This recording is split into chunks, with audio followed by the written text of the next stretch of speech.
Thank you. Next order of business is approval of minutes. The first minute would be for the regular meeting of July 26, 2016. January, what did I say? January 26, 2016. Do we have any comments from the board? Alderman Anderson? Thank you, Your Honor. On page 3, under the section titled Bill Number 1564, Ordinance 1467, the fourth line down, it talks about, it was clarified the maximum amount of rollover hours from year to year would be 160 hours. I'm wondering if, what I understood to be the intent of the ordinance would be 160 would be the maximum amount, so that it might be better to read in the minutes it was clarified the maximum amount of rollover hours would be 160 hours, as opposed to year to year, which might imply that you could take 160 each year and then another 160. I just a point. If no one else feels there's any issue there, that's fine. I just wanted to bring it to everyone's attention. Anyone else have any comments regarding that or any objections to changing that? Okay, I see no other lights, so we will make that adjustment. Anything else on these minutes? See no further lights. Do I have a motion and a second for approval? So moved. Second. We have a motion and a second. All those in favor say aye. Aye. Those opposed say nay. Okay. Next item would be the approval of special meeting minutes for the closed session of January 25th. Do we have any lights regarding these minutes? I see none. Do I have a motion and a second for approval? So moved. Second. We have a motion and a second. All those in favor say aye. Aye. Those opposed say nay. Next item are the special meeting minutes for closed session for February 2nd of 2016. Any lights, any comments from the board? I see none. Do I have a motion and a second for approval? I have a motion and a second. Okay. All those in favor say aye. Aye. Those opposed say nay. Okay. Next item of business is public hearings. We have none. Next item is reports, presentations, communications, and appointments. We have a presentation on proposed changes to the Sappington House Restaurant contract. Mr. Gilmer, are you going to provide the background on this, please? Yes, Your Honor. The end of February, the current contract with Jenny Deers, who is the tenant for the Sappington Barn, is going to expire. And I've been talking with the Public Works Board and with the tenant regarding the renewal of the contract. What I wanted to go through first is just to briefly go through the memorandum that I put together, that the current contract that we have in place has a rent of $800 a month. It has a percentage of sales of 4% on gross sales over $150,000. Utilities are based on usage of approximately $525 a month.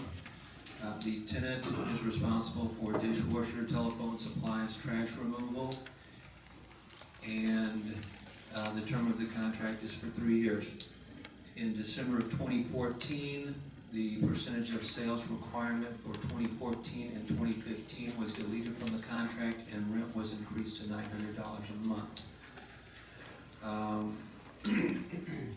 The Sappington House campus has a budget, and for 2015, the barn revenues were $25,000. The museum revenues were approximately $1,000, and the total revenues for that complex was $26,532. At that same time, expenses were $30,940, and the detail of that from last year's budget report was on the dais this evening when you got in. The Sappington House Foundation submitted their financial information. They have three deposits, certificates of deposit for approximately $33,000, and they have a checking account of approximately $6,700. The gift shop has 2 certificates of deposit of approximately $23,000 and a checking account of approximately $4,000. The Library of Americana Trust is no longer attached to the city of Crestwood, and we no longer have information from them. In January, there was a Public Works Board work session where we discussed the contract, and the recommendation from the Public Works Board was that the percentage of sales be 1% on gross sales over $400,000. Rent would be $1,000 a month and $1,250 a month after improvements, provided there was participation from the city. The utilities will continue to be based on usage. Hours of operation would be expanded from 6 a.m. to 10:30 p.m. Monday through Sunday. The term of the contract would be 5 years, and the city would occasionally promote the restaurant on the electronic message board and other means that the city has, including the pastimes for a lifetime. They also recommend 100% of the Sappington Barn restaurant rent be used to fund capital improvements at the entire complex, and requested that the city invest in the mechanical electrical plumbing systems. Since the tenant has been in place since 2013, they've installed over $22,000 in equipment, and over the last 3 months, they've installed $14,000 of that equipment. They are requesting improvements and requesting participation from the city of approximately $24,000 at this time. And what I'm requesting is that we solicit input from our residents and solicit direction from the board in how to proceed. One of the things that I also did was conduct a short survey, and that information was on the dais this afternoon. The survey has been out for, I believe, 10 days, and we have had 73 people respond, and the response are included in your packets, and there are also text comments at the end that are also included in your packets as well. I tried to provide information on the number of covers, which is number of patrons that they've had. From 2013, 2014, and 2015, so that you could see how everything is trending and whether or not she is increasing the number of patrons that she has, and how that affects sales, and how we should use that in negotiations of the contract that we have with her.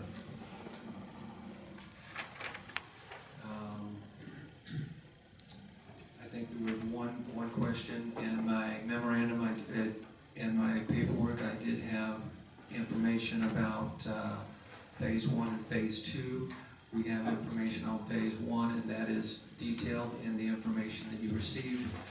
Phase 2 is not finalized at this time. It depends on how well things progress with phase 1.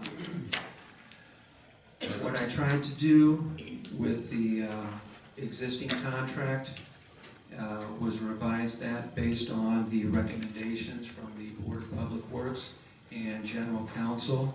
And what I'm looking for tonight is direction from the Board of Aldermen so that we can proceed with the final document at the next board meeting. With that, like to allow the tenant at this time to make a brief statement on this as well, if that's acceptable, Your Honor. Yes, most definitely.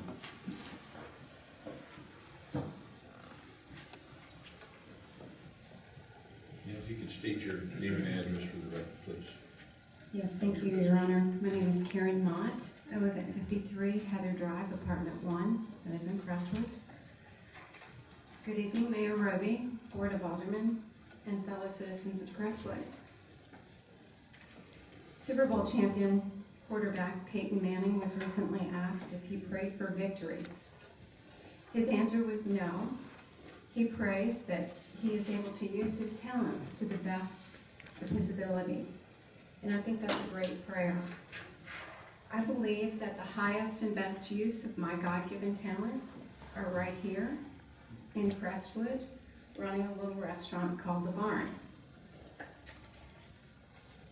My daily prayer is actually this, that my footsteps be guided so that The Barn is a blessing to the community, it is a blessing to my employees, and it is a blessing to myself. I wholeheartedly believe that I am blessed to have had and have this opportunity moving forward. I read my business plan the other day. It's a 3-year-old document. I read it cover to cover. And in that reading, I realized that there is a lot left for me to accomplish here at the barn, here in Crestwood, and I'd like to stay and accomplish those deeds undone. The rereading of my business plan has also served as a reminder of the many things I have accomplished and the many things that I have done well.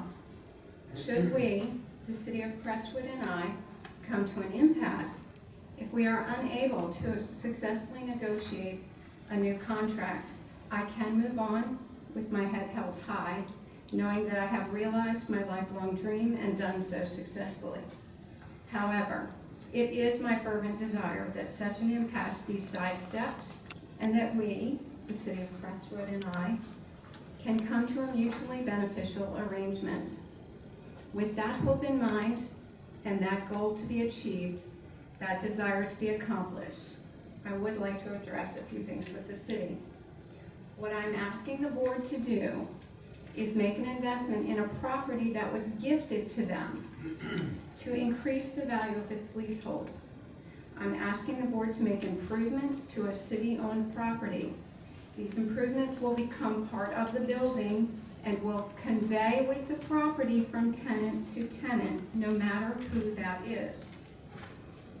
Will I, as the current tenant, benefit from those improvements? Absolutely. And that is what I call a win-win situation. These improvements are not a subsidy, and they are not a no-interest loan to me. Crestwood will not be writing me a check. They will be making improvements to their property. Crestwood, as the landlord, is under an obligation to provide a building that is fit for the intended purpose of running a restaurant. And really what's left is for us to make sense of the dollars. Lest the concerned citizens think that I'm getting a free ride, I submit that in the last 3 years in rents, overage fees, licensing fees, and utility reimbursements, I have already paid the City of Crestwood nearly $55,000. That is not an insignificant amount. And it does not include any tax revenue generated by the barn. But let's move forward and discuss how we can negotiate a new lease and a new contract. I'm available for questions. Anyone from the board have any questions? See no lights? Sir? Grant, did you have something? I don't have questions, I have comments on the proposed lease and situation for that. Okay. Good, me too. All right, then we'll open it up to comments for the, on the proposed lease. Alderman Waller? Yeah, thank you, Your Honor. Karen, this is a brief question for you. In regards to the event, spent $22,000 to date and $14,000 within the last, I think, 14 months. Could you give me a kind of a rundown of what those expenses relate to? Well, the 22,000 to date, that's a misleading, that was actually misleading. Okay. It's really, and I hope I'm correct on this, I have my bookkeeper with me tonight, and she can help us out as well. The $22,000 was in, Janet, is that correct? Is that the total, the 22,000? Or is it 22 plus 14? I believe it's 22 plus 14, and I can get you that information. I apologize. There are a lot of numbers in front of me. Okay. But most recently, I put in new, oh, thank you. My apologies for not having it in your packet. Thank you. So in 2013, I spent $5,000 on equipment. Most of that is refrigeration. In 2014, I spent $1,068. 2015, I spent 13. So, in 2016, I spent $2,600. So for a total, I apologize, for a total of $22,000. And of that $13,000 that was spent, roughly what type of items or equipment was purchased? I purchased, part of our problem with turnover in the restaurant and getting people served more quickly was that our cooking surfaces were very limited. So I made the decision to commit to buying some new equipment with larger cooking surfaces so that we could cook more food at the same time. And that the equipment would recover faster. And that did include the installation, that does not include the installation costs. I have not received a bill for that. And also the hood modification that was required to accommodate the larger equipment. Does some of that equipment stay within the facility, or is that something? Well, I purchased it. Okay, I purchased it, it belongs to me. Should I leave, I will take it with me. understood. And then I think you had an architectural assistance, is that Yes. part of the fees that you? No, I paid that gentleman $21.40, I believe, Okay. which I would like to point out is a savings to Crestwood of $11,000. Well, no, I agree. I've gone on record before in regards to the gross sales and so forth. I've been on record before in the past, Yes. and I'll be on record again going forward. I think it's unfair to a retailer or a business owner to have the sales of that particular entity published, and it's just Right. wrong. It's not fair. Well, and these are recommendations that the Board of Public Works made to your board, and I too disagree with that. I'm very uncomfortable anymore paying a gross percentage. I'm uncomfortable with it because the last time I did it nearly crippled me. It nearly put me out of business.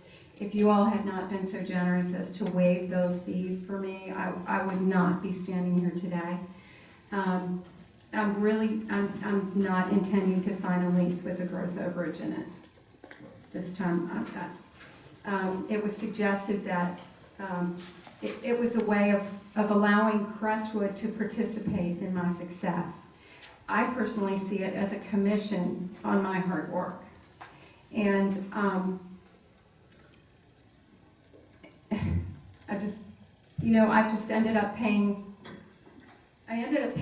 on my operating costs. I ended up paying a percentage of my operating costs. And so I just am really, I'm uncomfortable with the whole thing. Well, again, thank you for, your commitment to the city, and I do agree with you in regards to your plan that you've got. Again, I'll go on record again. I think you're a strong-willed person. You're driven by your passion. I think this is your passion. And I think that's a win-win for the city. Now, again, unfortunately, the gritty is the financial side of it. And that's what we have to tackle. The only issue that I have, I want to hear from the board, the items that are being discussed for improvements. I want to hear from the board because again, it's some of the bar equipment, which is around $18,000 on it. I don't know if that's the right number or not. Actually, now I'm thinking about $15,000 for the equipment. I just want to hear from the board from that. You make a good point because it is an investment in the property that we invest in for not only yourself but also for future tenants that may rent there. So I just want to hear from the board what the intent of the property is. If the intent of the property is to enhance the property to a full-blown restaurant, inclusive of a bar, that's fine. I just want to hear from the board members, or for that matter, even the audience for that matter. Thank you. Well, I would like to make the point, if I may, that during this negotiation process, we agreed that we were gonna open for dinner 3 nights a week. We have a liquor license. I have never been to a restaurant that has a liquor license that does not have a bar. And I don't know if any of you have. I agree. Okay. Anyone else? Wish to address? Alderman Maybe? Appreciate you coming this evening. I have just a list of comments as I read through the Public Works minutes and the proposed contract, and I guess as I go down the list, I would appreciate input from our current and prospective future tenant as far as what was discussed, what wasn't. Some of these things were addressed in the minutes, some weren't. I'll concur with Alderman Wallach. I'm not a fan of doing the percentage of sales. I would rather see just a higher straight base rent. I think it's fair to the city, fair to the tenant. There's staff time involved with poring over a tenant's financial records and trying to determine what the gross payment should be. So I would eliminate the percentage of sales. As far as the higher base rent, open a suggestion on that. I had $13.50 written down, which would cover the build out within the first 5 years of the lease prior to extensions. So I think whatever the build out amount is, it needs to be paid back via the higher rent in the first 5 years. There's various provisions in the lease about basically contracting to make a contract that the city's going to sit down and negotiate with you for phase 2 of the build outs and things like that. I'm not a fan of, hey, we're going to sit down and come up with a future contract built into the first contract. I'd rather see some of that hammered out on the front end. The Public Works Board proposed a restriction on how the city would use its rent. I would absolutely strike that. It's a general fund, or it's a goes into the parks fund, but as far as binding the board for 5 or 10 years on how the money would get used, I don't think that's appropriate. There was a proposal about a rent reduction after the city paid back for the build out. I would strike that and just have a straight base rent and try to keep it a little more simple. Paragraph 12 concerned 15 years worth of options. It was 3 5-year options. I'm fine with that. But again, there was some of that language about basically terms to be hammered out. I would rather see those options defined, whether it's a percentage rent escalator or just a straight, here would be the rent on the first option, here would be the rent on the second option. I would delete paragraph 16, which is the 60-day termination clause.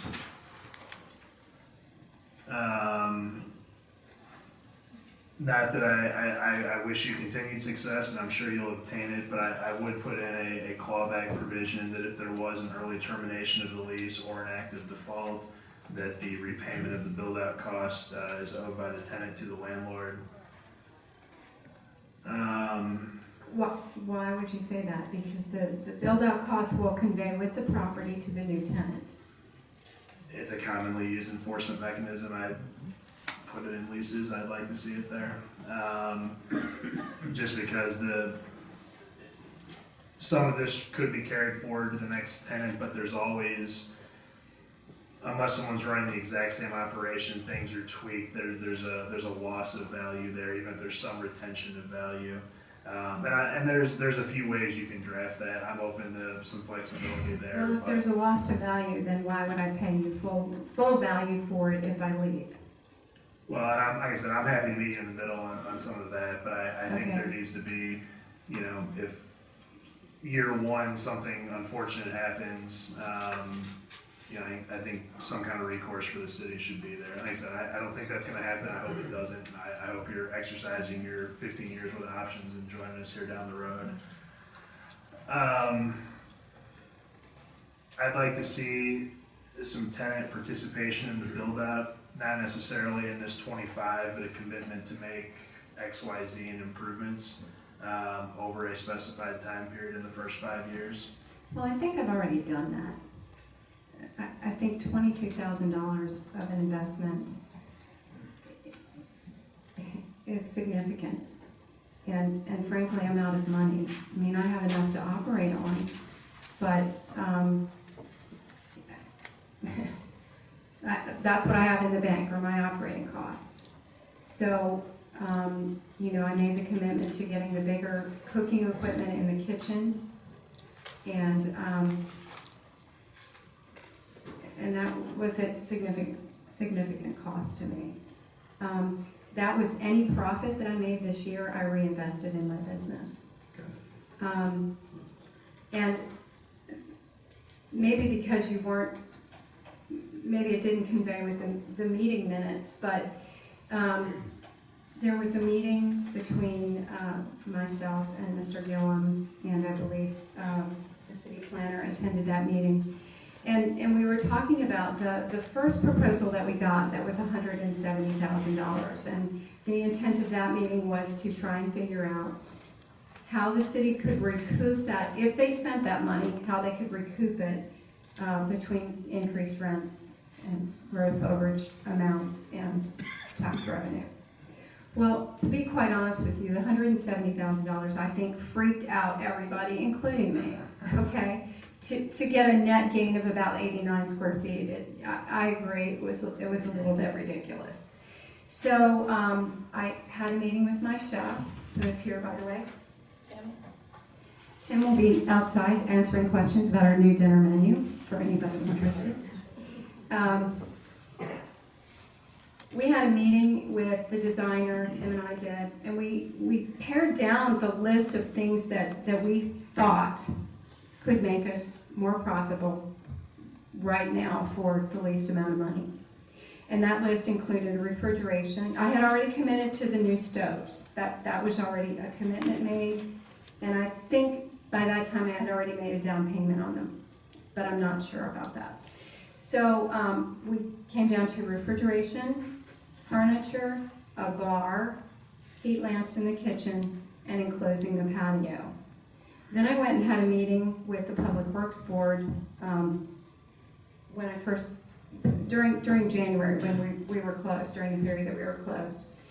And they said that the furniture, equipment, and fixtures should be on the tenant. So that took off the refrigeration and the furniture.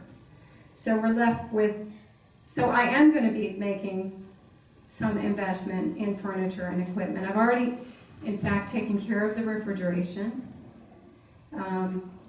in addition to doing the 2 stoves in January. So the refrigeration issue is handled. The furniture I'm working on. I'm working on that with the foundation because they currently own the furniture. So when that gets replaced, it will be up to them to sell that furniture. So whether there's some joint cost there or not, anyway, my point is that I've already taken on some investment in the business and in the property. I mean, of course, the furniture, if I buy the furniture, I can take it with me. But I'm not really sure what you had in mind for me investing in some of the build-outs. My point is that I am investing. You've had some recent investments. Yes. The last comment I had was just kind of a generic one, was a better form of lease. I know we have a lot of special provisions, given the relationship, it's in a park, it's a city-owned building, but for the most part, this relationship is really almost that of a commercial landlord and a commercial tenant, and I'd like to see just our base point be a standard form lease modified to suit our purposes. I think the lease is much better and more, the proposed lease is better and more comprehensive than the last one, but I just don't like the form of it, and I think we can do better. Anyone else? Okay, I see no further questions from the board. Thank you very much, Mr. I Lamont. have one more thing Sure. to say. I'd like to know if there's a Mr. Nieder in the audience. Is there a Mr. Nieder here? Yeah, why? Mr. Nieder, do you own the domain crestwood.com? Yes, I do. Are you responsible for the content on that website? Why you ask? Why do I ask? That's right. Did you write the article entitled Crestwood Taxpayers Gouged and Dragged into Small Business Cronyism During Fiscal Crisis? No, I did not. Who wrote that article? I'm none of your business. Okay, well, in that article, it was suggested that I might steal something, and I call that libel.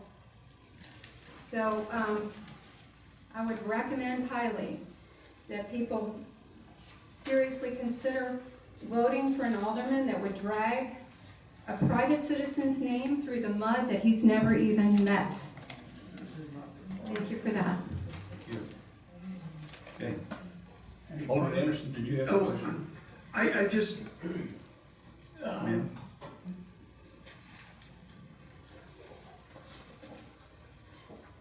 I understand your position with respect to a percentage of gross sales, but have the gross sales of the business exceeded $400,000 to this point a year? No, sir. Are you anticipating that with the additional hours of operation that it would exceed 400,000? Yes, sir, I am. Do you understand that that percentage would be only on that amount over the 400,000? Yes, sir, I do. Okay. And we're estimating that with our dinner service, we can add about $110,000 to our gross sales. Okay. Okay? 60 of which is going to pay for my labor and my food. So, I am very uncomfortable with the amount of $400,000, in addition to being uncomfortable with paying a commission to the city on my hard work.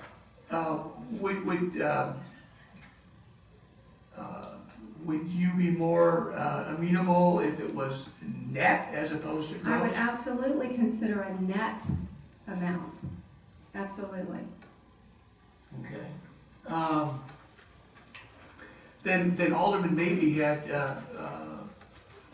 raised a question regarding paragraphs 16 of the agreement as it exists. That it says you may terminate this agreement at any time upon 60 days advance written notice to the city. Would you be amenable to some change to that? I mean, a unilateral withdrawal. You know, in other words, the city puts a lot of money into it, and then you give notice 60 days, and then that's the end of the I term. didn't disagree, I didn't disagree with him Okay. on that particular point. Okay. Okay. I mean, it would be nice if I could get out, you know, I mean, we just cannot predict the future. And I'm not saying that, I'm not saying that I want to leave. I'm absolutely not saying that. But, I mean, there are unforeseen circumstances. What if I got diagnosed with a terminal illness? You know, I mean, it's a little cushion there to have that 60-day notice, but I'm perfectly happy if you all take that out. Okay. Thank you. You're welcome. Is there anything else? Alderman Statter? I think you guys have mostly covered what I wanted to say. I just wanted to voice my agreement with what Alderman Mabee said. I think it might be better to do away with a percentage of sales altogether in lieu of a slightly higher rent. I think that For one, as Alderman Maggie suggested, it's gonna take the time away from our staff to try to balance those numbers and figure out what that is, and I think overall it's gonna be easier for the tenant as well. Well, and it makes it more of a landlord-tenant relationship. As long as I pay my rent to my landlord, where I live, he does not care how much money I make, as long as my rent is there on time. And the other objection that I have to that is because these meetings are public, every time those figures get talked about, it gets printed in the newspaper. And it really isn't anybody's business. Agreed. And just to be fair though, this isn't really a standard tenant landlord Right. arrangement, so we have to be a little flexible, but it sounds like we're all willing to be flexible. so- Right, I agree. Thank you. I see no other lights. Thank you very much. Thank you. Your Honor. Okay, this will be for the board. There are no questions during this service, a public presentation. You can make your comments during public comments, please. Thank you. Okay, so, how do we want to direct the Public Works Department to move forward with this? Maybe you had a number of recommendations? I would like my list of recommendations incorporated into the lease. Okay. And, I'm happy to work with The city attorney and Mr. Gillen to, on formatting issues and some kind of standard lease provisions that I didn't see in there. Okay. So we're still in the negotiation phase. These will be items that we can incorporate into the proposed lease, which you can then discuss with the proprietor of the barn and then bring back to the board for further discussion. Is that acceptable to you, Mr. Gillen? Yes, Your Honor. I just want to note that the contract will be up at the end of this month. So we'd like to be able to make sure that we get all of those changes and formatting items addressed before the next meeting. Okay. If the alderman and general counsel are both available. I think that's probably fine, or if the tenant's agreeable to it. I mean, a 60-day extension of our current lease on the same terms to allow time to get the new lease together, that may be appropriate too. Very good.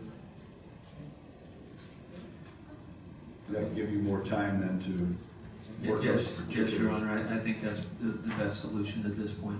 Okay. I'll give this. If that would be acceptable to the proprietor. Mr. Mott, then, okay? Yes. Okay. Then, Alderman Brady, you had a comment? Is it possible to have a work session, at least that would start there and end here, for the board to attend? Get a tour of the building, point out some highlights and some lowlights. And I don't know if you could have the whole meeting there, but at least start there and wrap it up here. I'm not sure what's legal or not, but why not have Once you stay everybody? in the city of Crestwood, you can meet as a board of aldermen. I would propose that we have a work session there. Whoever can attend, that'd be great. Okay. So we can discuss then, Mr. Gillen, preparing a work session at the barn so that the board has the opportunity to review the various elements that are being proposed, if you can arrange that. I will make those arrangements All right. and see what dates are available. And what I'd like to do at this time is ask for someone to make a motion to extend the current terms for the 60 days for continued negotiation, if that's acceptable. I'll make a motion. I was actually gonna think about that anyway. Okay. So I'll make a motion to extend it here. Okay, we have a motion and a second to extend the current lease on the barn for 60 days for further negotiations. Can we do that by voice vote? All those in favor? Those opposed? And Okay. that was Alderman Charbonneau made the motion. Yes. And who made the second? Alderman Boston. Thank you. Alderman Charbonneau, did you wish to? No, I was actually gonna suggest that extending the lease for some fashion, so we had time to negotiate this in a proper fashion. Okay. All right, thank you. All right, moving on to the next item is public comment. Anyone wishing to speak on items that are not on the agenda may do so at this time. If you would, please try to keep your comments to maximum of 3 minutes, so that everyone has the opportunity to speak. Anyone on this side care to speak on any topic not on the agenda?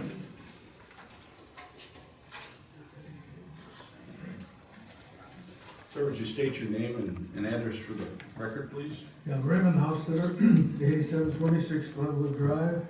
I've been there 58 years, probably longer than you've been living. I own the property there. My neighbors, we all have maintained it, and we've improved that property like all over Crestwood. Now, the city owns the whole complex down there. And I believe it is their responsibility morally, if not physically, financially, to not only maintain the entire property, but to improve it. My wife became a volunteer down there in the 1970s. I retired in 92, became a volunteer myself. Every volunteer down there, at one time we had over 100, they give a donation of $10 to become board members. Over the last several years, I've got $180, $800 my wife and I have spent for the privilege of being a volunteer at Sappington House. Now, we know what the mall looks like when the owners there did not maintain it or improve it. The entire complex down there is a jewel to Crestwood. And the Barn restaurant is the centerpiece right now. When the barn was not in operation, the attendance at Sappington House really fell off, especially with bus tours that came into the place.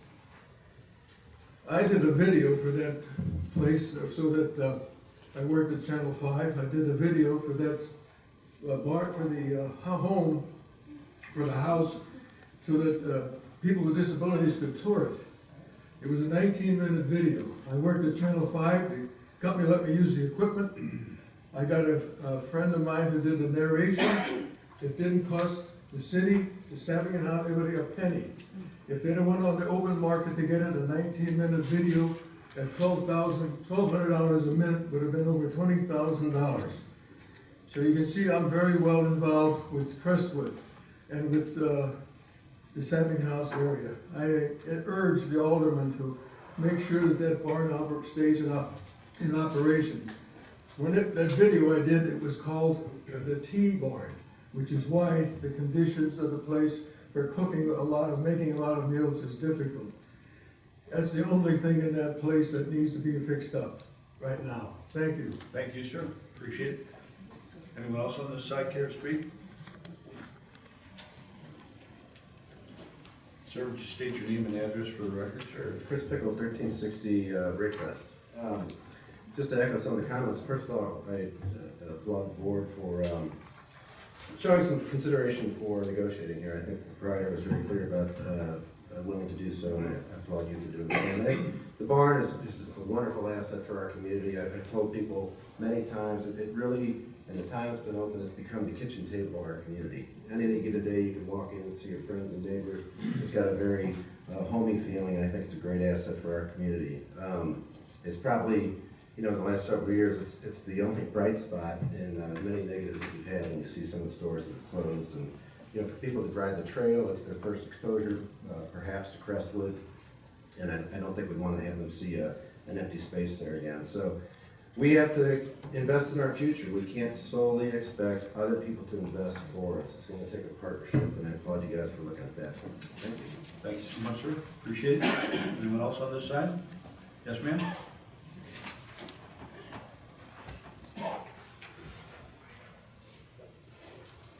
Please state your name and address for the record, and pull the microphone down if you would, please. Thank you. Hello, my name is Sally Kukuris, that's CAKOUROS, and my address is 1015 South Sappington Road.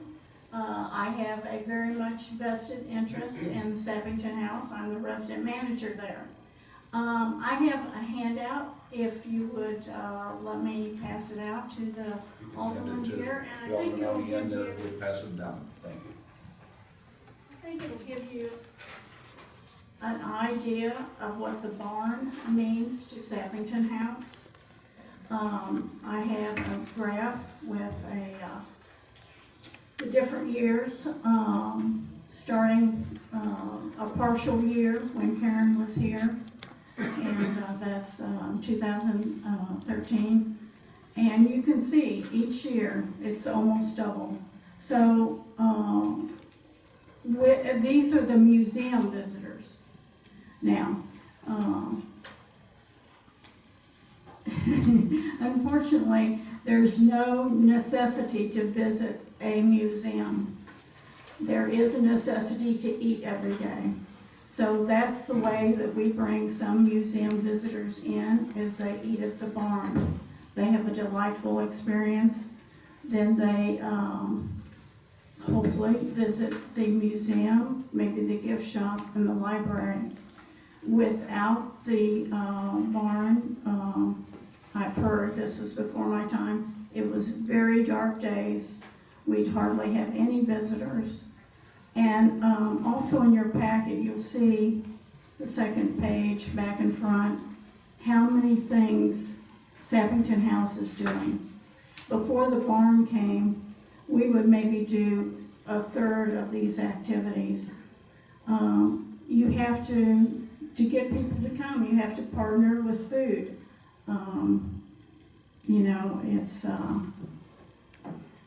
we'll try and get museum attendance on the food pyramid, but it's not there. But everybody has to eat, and so we want people to come. And as somebody else mentioned, especially the tours, that doesn't happen if there's not food. And then the last is just something that came over the internet today. The last page. The St. Louis Post-Dispatch did an article, and it's going to be in print tomorrow. We're building, as you can tell from that chart, we're building to not renew Karen's contract would just put us right back to square one, and we do not want that to happen. We at Sappington House do not want that to happen. We are thriving, and we want to continue to build on that. And I think we are a treasure that Crestwood can really be proud of. The oldest brick building, not just in Crestwood, but in all of St. Louis County. So please renew the contract. Thank you. Thank you. Anyone else on this side? Yes, ma'am?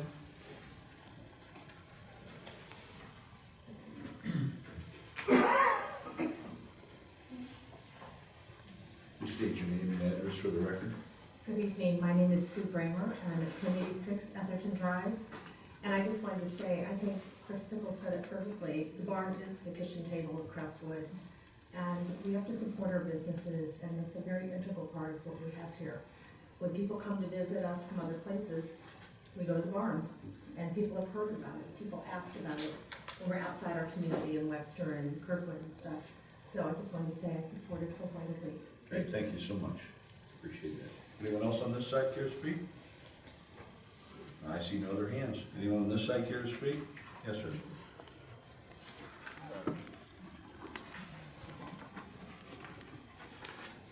State your name and address for the record, please.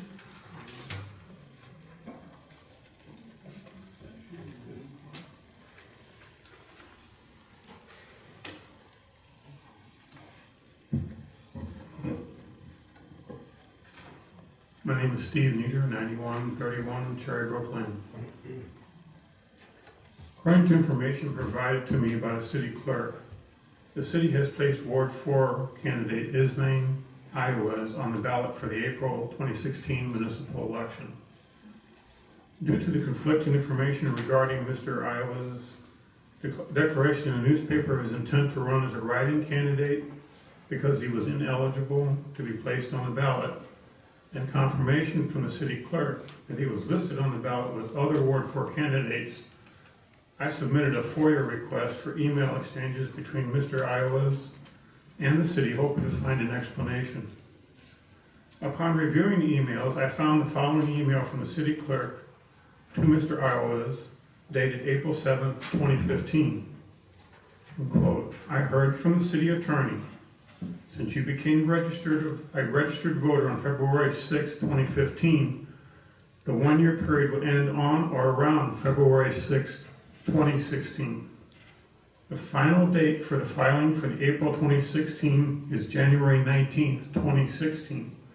Therefore, you would not be eligible to run for alderman in April 2016. The city attorney indicated that the other language in the charter code or /code contemplating the alternative or on the date of appointment to office applies only to aldermen who are actually appointed, not elected to the position. Since Mr. Iowes declared himself ineligible to run as candidate on the ballot in a press release, and the city confirmed his ineligibility to do so in the April 7, 2015 email, but later changed his position and allowed him to be placed on the ballot, I would like answers to the following questions. 1. As of February 2nd, 2016, the city clerk confirmed that Mr. Iowes would be listed on the April 2016 ballot as a Ward 4 candidate. I'd like to know what transpired between April 7th, 2015 and the date of the latest email that made the city change its position on Mr. Iowes' candidacy. We'll look into that for you. 2.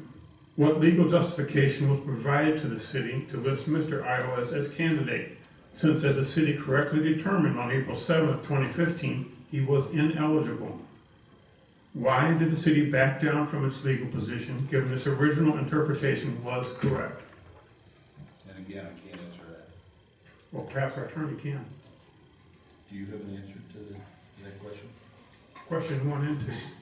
Tell you what, why don't you finish asking your questions, and I would be happy to give you a little brief synopsis of. Okay.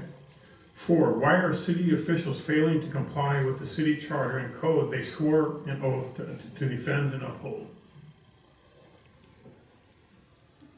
When you're done, I'll give you a synopsis. That's the end of my question.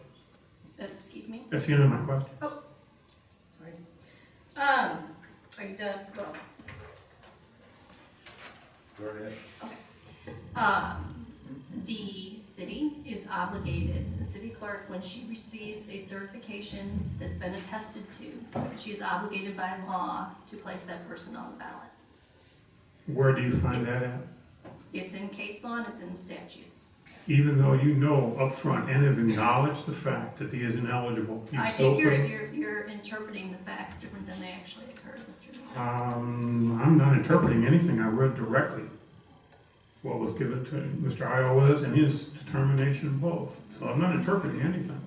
Well, I will, if you'd like, I can explain briefly what I understand the facts to be that occurred back last year. Oh, I'm sorry, this is in writing. It says, I heard from the city attorney. Okay, then I won't explain, that's okay.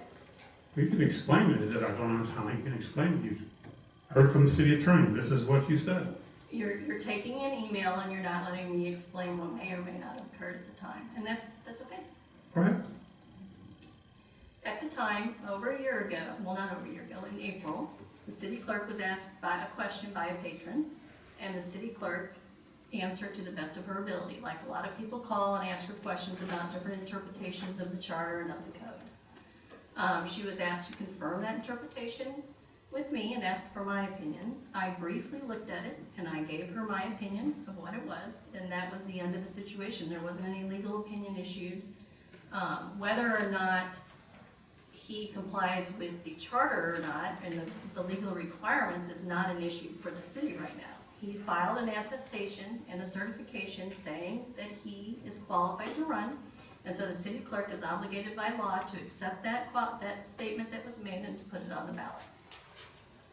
And if there's a dispute, it's not the city's role right now to get in the middle of it. Even though you know for a fact. I don't know for a fact. I don't know the facts. Well, that seems kind of My strange. involvement, that's what I'm saying, my involvement was a brief involvement. I don't know even what he said to the city clerk. I didn't investigate anything. I don't know for a fact. told you I would give you a little synopsis, and that's about all the questions I can answer right now. Alderman Sharpman? I think your question, and I think what Lisa's trying to tell you, is that it's not for the city to make a legal determination on whether he complies. I think that's ultimately left up to the Board of Elections, and I think that's where, because if a candidate that signs up to run hasn't completed or paid their taxes, for example, the city doesn't have the way of knowing that. I'm pretty sure that it is the Board of Elections that notifies the city that the person is ineligible. No, that's not so. I've already checked into that. Okay, I'm just saying that that's how it's been in previous elections, experience of mine. I was just trying to suggest that I'm not. So. We don't put the names on the ballots, Mr. Gator. I think you know that. I think the election commission, once the information's been turned over to them, they verify the signatures on the petition and they make the determination that the person is eligible. And I would say if you have if you feel you have a legal issue here that will be taken up through the state of Missouri and the election commissions, but the city doesn't have the jurisdiction over the election commission. Well, in my ending, in keeping with his campaign website pledge, to be honest and lead with integrity, I hope that his name will petition the court to remove his name from the April 5th ballot, since he does not meet the qualifications to be placed as a candidate for alderman on the ballot for the 2016 municipal election. Thank you. Appreciate it. Anyone else on this side care to speak? Yes, sir.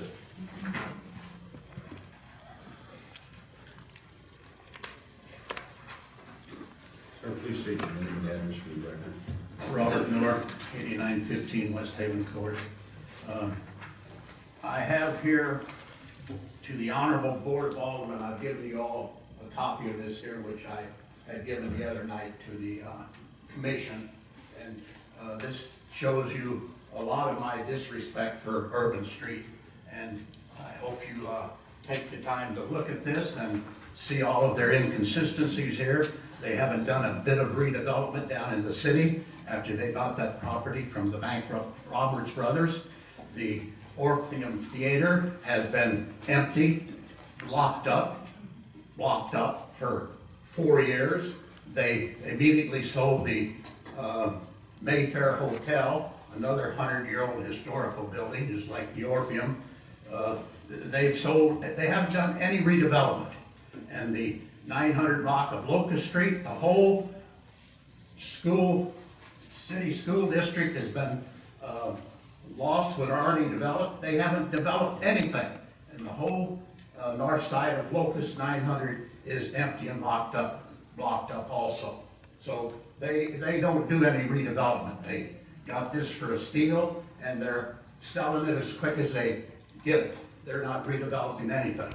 And there's all kinds of lies inconsistencies also on there. And then the other thing here, I came here tonight and read on your information on the barn. There is a survey on the city website to solicit input from residents and other people. The survey is attached. I had to go through 30 pages of documentation before I found this here, and it's really not even a survey, it's just 10 or 11 questions here.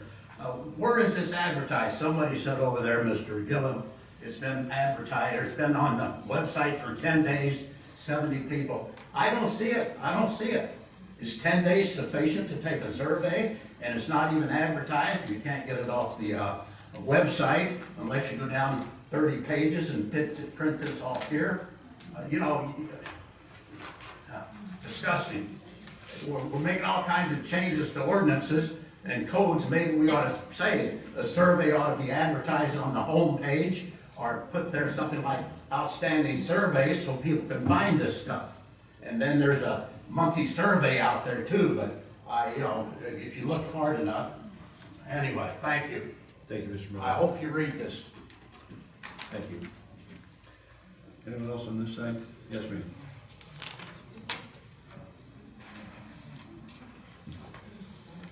Please state your name address for the record. Martha Dewchild, 9158 General Grant Lane.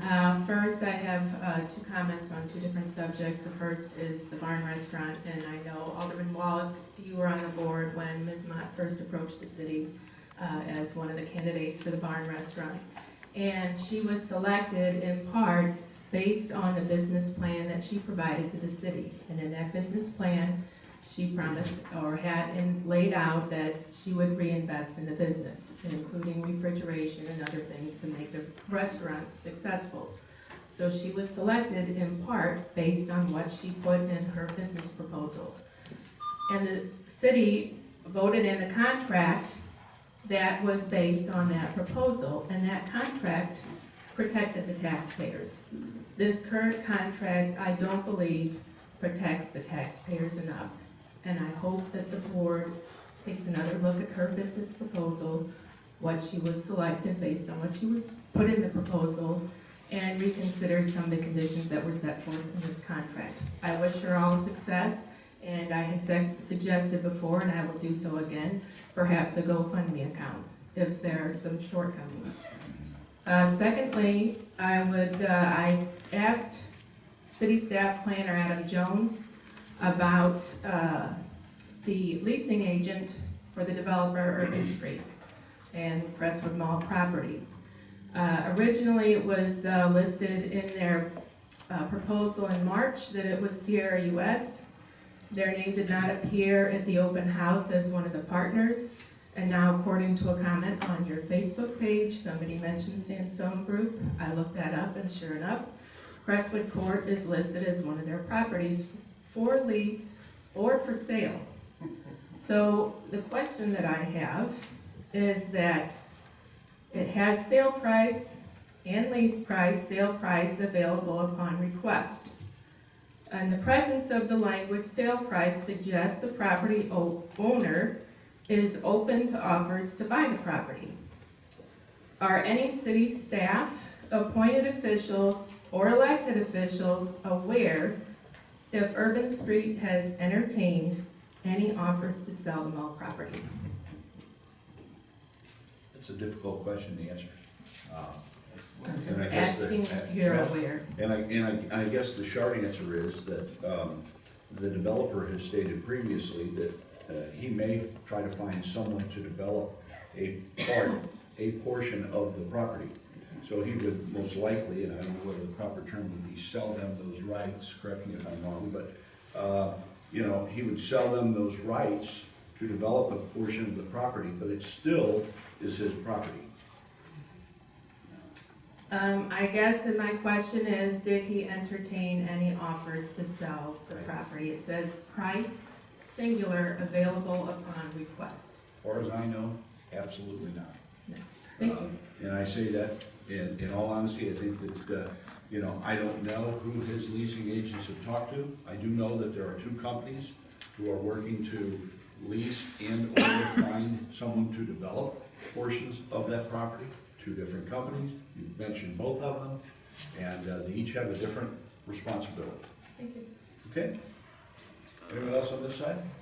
Yes, sir.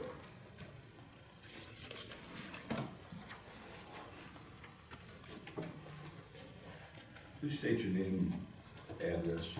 Hi, I'm Steve Bogerman. I'm with the Crestwood Sunset Hills Chamber of Commerce. I'm not a resident, but our office is at 9058 Watson.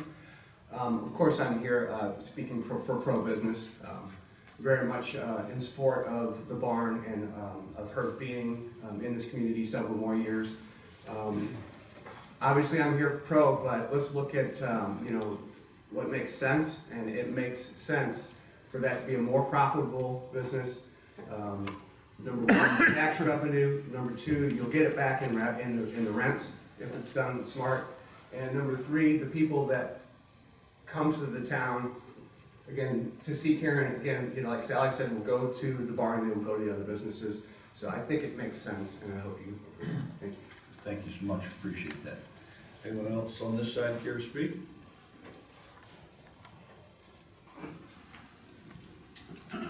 Nobody's raising their hands tonight, you're just getting up. Would you state your name and address for the record, please? My name's Al Heinerman, 196 Northwest Industrial Court in Bridgeton. Mr. Mayor, ladies and gentlemen of the council, as you may recall, I appeared at your last council meeting. I work with Progressive Waste Solutions, and I had asked for your consideration at that point to consider going out and exploring the bid process for the solid waste services here in Crestwood. I'm here tonight, hopefully to let you know that I am truly interested in doing that. I know it's an item that's going to be discussed a little bit later. According to the minutes of your Public Works meeting in December, there were a couple of issues that were brought out. One, the senior citizen program that you currently have, and also the possibility of going automated for trash collection with the carts. We have very good programs in my company to deal with both of those issues. So I wanted to again appear before you tonight to express my interest in providing you with a proposal for the services.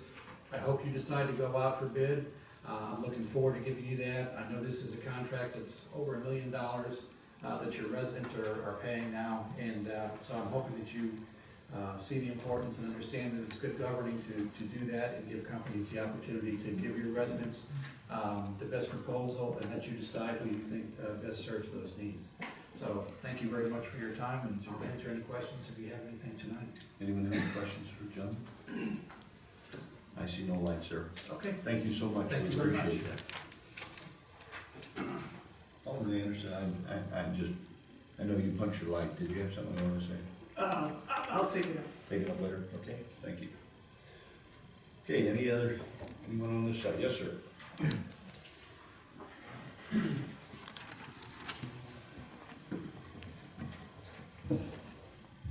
Please state your name and address for the record.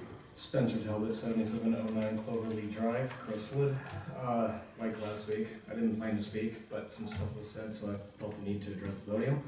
I don't want to make any enemies here, but I do want to address the comments made about Urban Street. I am, as many of you already know, I'm a commercial broker and residential broker, and most of my work actually happens downtown St. Louis. Part of my job and my clients are investors in vacant buildings or buildings that need rehab downtown. So a lot of my job comes with needing to do market surveys for apartment buildings or retail buildings or commercial space. I only bring that up because while I am not necessarily an advocate for Urban Street, in fact, I've never really sat down at a table with them, I do know a lot about the properties downtown. I want to quickly say, their building at the Roberts Tower that was mentioned actually sits at 98% occupancy. There are units there, that's just for the residential component. And there is a commercial and retail component in the bottom of that building, and it is fully leased as well. In fact, I just had lunch there last week. That was just mentioned previously that there wasn't any successful commercial there, and I just want to make sure that people know that it is. And in fact, if you haven't been down there, you can see that for yourself.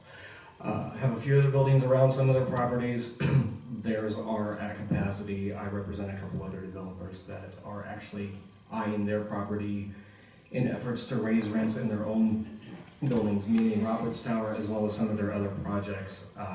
And those are projects because they actually bought them out of bankruptcy and went in with other investors to finish those projects as well as make them market ready. So being a developer doesn't necessarily mean that you are doing new construction. Sometimes you're completing other people's construction and doing rehabs. Many of you know this. I'm not trying to give you an education, but just want to clarify some things of record because I know other comments go on record.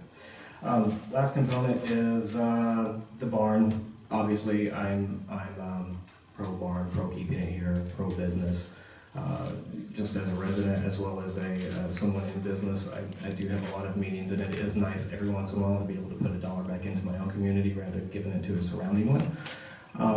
Again, with the commercial component of what I do for a living, I actually specialize in those buildings as well as restaurants. I've actually done a lot of restaurant leases, and many of her wish list are fixtures, so that comes kind of hand in hand with being a landlord, and some of what she has previously paid for would be something I would expect a tenant who is going to be a restaurant owner to pay for on themselves. I actually concur a lot with what Alderman Maybe said, and really just overall the lease in itself for what my 2 cents is worth would just kind of, I don't want to use the term scrap, but just kind of start over with a new fresh lease that is easy to absorb and understand will probably be the best way to go, as well as the extension that was a good idea.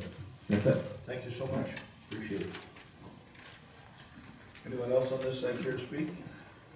Excuse me. Okay, I see no other hands. Move on to zoning board report. Your Honor, the zoning board has been working diligently on several matters. One of those will be taken up later on in this meeting. It is the alternative parking plan, which is before the board. And several sessions have been devoted to that, and so that will come up later. The board also was considering last night some of the features that we as a city may want to incorporate in the Crestwood Mall redevelopment. It's important to get our input, and that commission is very able and suited to do that. I've been very impressed working with them. They're knowledgeable, and I've learned a lot. And so I just want to commend that board to you. And I would say before we get to the parking plan that I find that's it's really a good step, and would recommend it to you. So. Okay, thank you. All right, next item of business, city administrator's report and associated bills proposed as a consent agenda. Yeah, and that last bit of language there is sort of a typo. It's something that I intend to address under new business. So anyways, disregard it, if you will, for the time being. Before I begin, I'd like to address item 2, the food trucks licensing issue. Staff identified some issues with that ordinance today, and so we're intending to push that into our next meeting so that we can bring the board a complete bill that we feel appropriate for their consideration. 223. Correct. Okay. The 223 meeting. So the first item is an ordinance approving an agreement and amending the general fund budget. This is an item that the board brought to staff and asked us to prepare. It retains the law firm of Armstrong Teasdale for special counsel, and this is related to lobbying the legislature in Jefferson City for any sort of change or remedy that the city might enjoy with regards to the way fire protection services are provided in the annexed area. For those of you in the audience that aren't aware, the city pays in excess of $400,000 a year to a different fire protection district for services that we could readily provide to them at a much lower cost. It's a tremendous hit on our annual budget, and we have no control over keeping that amount reasonable. If that fire district wanted to go and get a tax increase, and it would make us have to pay more on an annual basis, and obviously we're looking at every possible option as a city to control our expenditures, and this is a logical way to do so. Unfortunately, you've got to spend money sometimes to save money, but hopefully if we are successful, a $21,000 investment could yield hundreds of thousands of dollars in future savings. It seems like a reasonable path to take. That's all I have to say on the matter. Okay. Any questions from the audience on this side regarding this issue? See no hands. Any questions from the audience on this side regarding this issue? I see no hands. Any questions from the board? Alderman Anderson? Yeah, thank you, Your Honor. I was wondering, given the timeline for the legislative session and the work that needs to be done there, if maybe we, given the amount of the funds requested in our budget, that we could fund this, but maybe at a lower amount. I think the legislature is over in June. We're in February. I don't know that you have 6 months worth of service there. If there was something after the legislative session, maybe we could address it then. I was just thinking in light of our budget that possibly we should lower that amount to well, $17,500, cut a month off of that. I think $14,000 would actually suffice given the time period involved. But I would I would move, I guess, that we amend this to, my motion would be to 17,500. Alderman Brady? I like your way of thinking, but wasn't this a partnership and we were gonna pay half or something like that? And it's not guaranteed that it's gonna be 21,000. If it's determined by the lobbyist, who is an attorney with Armstrong Teasdale, that that this bill is not going to proceed, then it could end after 2 months, or a total of maybe $13,000, I'm sorry, what was it, $3,500 a month, if I'm not mistaken. So it could end at $7,000, but it could go higher than that depending on how long this bill. Last year it was House Bill 530.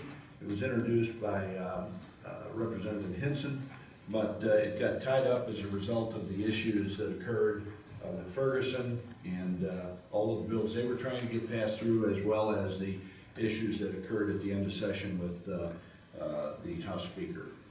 So those things kind of pushed this to the back shelf. It's being brought back up again this year. There are right now 2 municipalities that are participating, or looking to participate. Hazelwood for sure, and the city of Crestwood. Hazelwood is currently in the Robertson and Forest Valley fire protection districts. One of those districts currently has a fire tax of $2.51 and per 100, which is considerably more than the $1.24 that we pay. And so we felt it would be in our best interest to try to join them, and we're looking at a number of different scenarios. Those scenarios are, at this point in time, I don't want to disclose, but they could go from anything to total elimination down to a process where the payments would be much less than are currently being made. So that is a reason for this, and to expound a little more on the city administrator's explanation. And Your Honor, if I may make a point of information for the board, the partnership you referenced to with the city of Hazelwood, just to clarify, I am in possession of an executed agreement by their city manager, so they've upheld their end of this, if that's worth anything. Additionally, there is flexible language in the agreement that allows us to terminate pretty much at any time. So obviously, if the board decides, as this is proceeding, that the progress isn't what we would like to see, there's opportunities for reducing the actual amount that we expend for this, as opposed to leaving it open-ended for 6 months, as Alderman Anderson pointed out. If this is indeed wrapped up in May, then we simply inform, the special counsel that we're done, and that's that. Okay.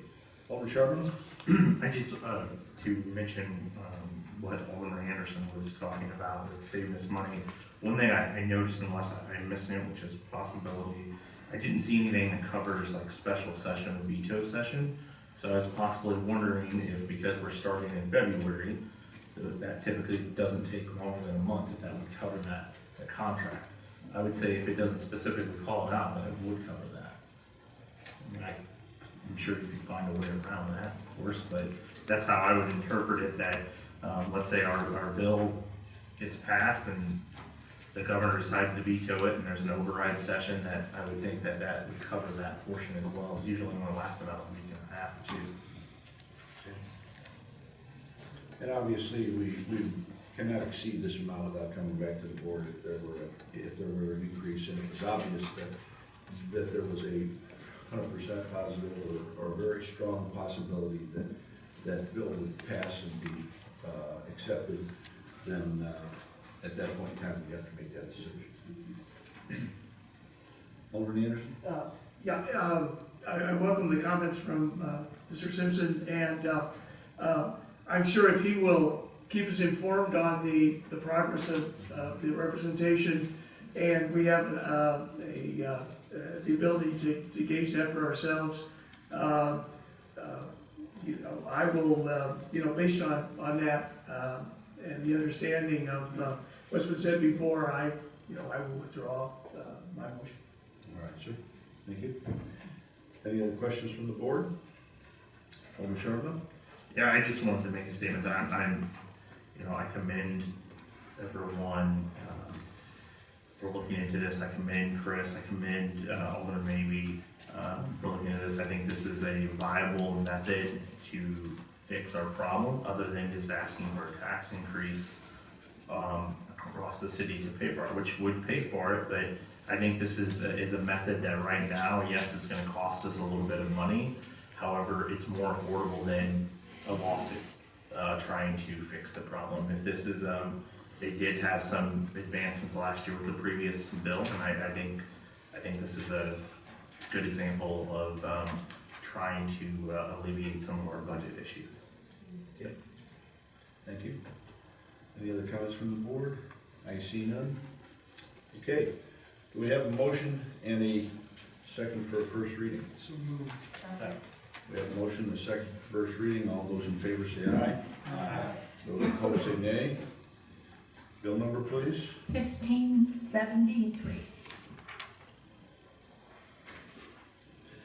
Would you pass that down to Alderman Staff, please?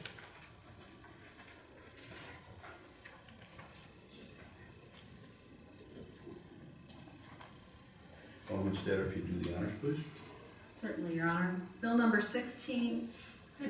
Yeah, that's what I thought you said. 16. Got it. Bill number 15-73, introduced by Alderman Statter. An ordinance approving an agreement with the law firm of Armstrong Teasdale for special counsel services and amending ordinance number 4607, the general fund budget, and authorizing the mayor and city clerk to execute the same on behalf of the city. Roll call, please. Alderman Charbonneau. Yes. Alderman Minor. Yes. Alderman Boston. Yes. Alderman Wallach. Yes. Alderman Statter. Yes. Alderman Anderson. Yes. Alderman Maybe. Yes. Alderman Greedy. Yes. 8 ayes, motion passes. Okay. We have a motion and a second for a second reading. So moved. We have a motion and a second. All those in favor say aye. Aye. Those opposed say nay. Alderman Charbonneau, would you please do the honors? Bill number 15-73, introduced by Alderman Stafford, an ordinance approving an agreement with the law firm of Armstrong Teasdale for special counsel service and amending ordinance number 4607, the general fund budget, and authorizing the mayor and city clerk to execute the same on behalf of the city. Roll call, please. Alderman Anderson. Yes. Alderman Boston. Yes. Alderman Charbonneau. Yes. Alderman Greedy. Yes. Alderman Minor. Yes. Alderman Maybe. Yes. Alderman Statter. Yes. Alderman Wall. Yes. 8 ayes, motion's passed. Thank you. Mr. Simpson? So we will pass over the food trucks item on the agenda and move on to an ordinance amending chapter 13 of the code regarding licenses for contractors. All this simply does is require contractors working in the city of Crestwood to register with the city clerk's office. And charge a $50 annual fee. And just as further explanation, many of the people that operate certain businesses here in Crestwood are required to pay a business license fee to do work in Webster, to do work in Kirkwood. We have never charged that to those firms living or working outside or located outside of our city to come in here and do the work. We feel to put our businesses on an even playing field, we're going to incorporate that, and that's what this will address. So, any questions from the audience on this? Yes, sir?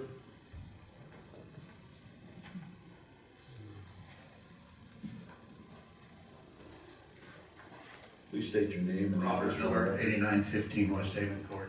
Now, I guess maybe by contractor, does this mean if I want somebody to mow my lawn, he's gonna have to have a permit? Or if I wanna get my goats pedicured or manicured, do I have to get a permit, or does the, I'm not sure who, you know, you understand what my question is? I wanna know if you have a I've got agricultural some livestock. goats. I've got some goats.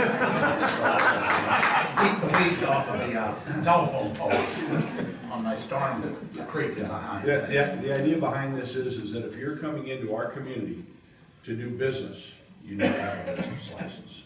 To mow my lawn then, for the season, Well, this, the ordinance is written to apply to general contractors. Do we have a definition? Yes, general contractor and builder defined. The term general contractor is used in Division 9 of this article, shall be defined to mean any person acting as or being the employer of all workmen, mechanics, or laborers, whether the same are engaged directly by them or a subcontractor, in the construction of any building, structure, or other work. You don't need it for goats. For lawn work, you For don't? goats. No, or the lawn, because you're not building a structure. Will be only for building. Right, construction, Yeah, okay. contract. A new roof or something would be. Correct, Right, correct. right. Thank you, thank you. Okay, any other questions from the audience on this issue? I see no other hands. Alderman Maybe? I was just going to say that this was brought up at the last Economic Development Commission meeting. City planner and the city administrator have been, comprehensively looking at a lot of things that our city does, and the business license fees we charge have not been reviewed in some time, and it's really discovered that as far as especially with respect to HVAC work and construction work, this kind of a fee is charged by almost every single other municipality out there, and several Crestwood business owners, contractors came forward and spoke in favor of us implementing a fee like this to so-called even the playing field that they pay it in every other city where they do business, and then their competitors can come to Crestwood and don't pay the same fee. And so, as a fairness issue and as a way for the city to improve its budget situation, I think it's a prudent ordinance. The only question I had was the $50, Mr. Jones, was that a pretty uniform rate?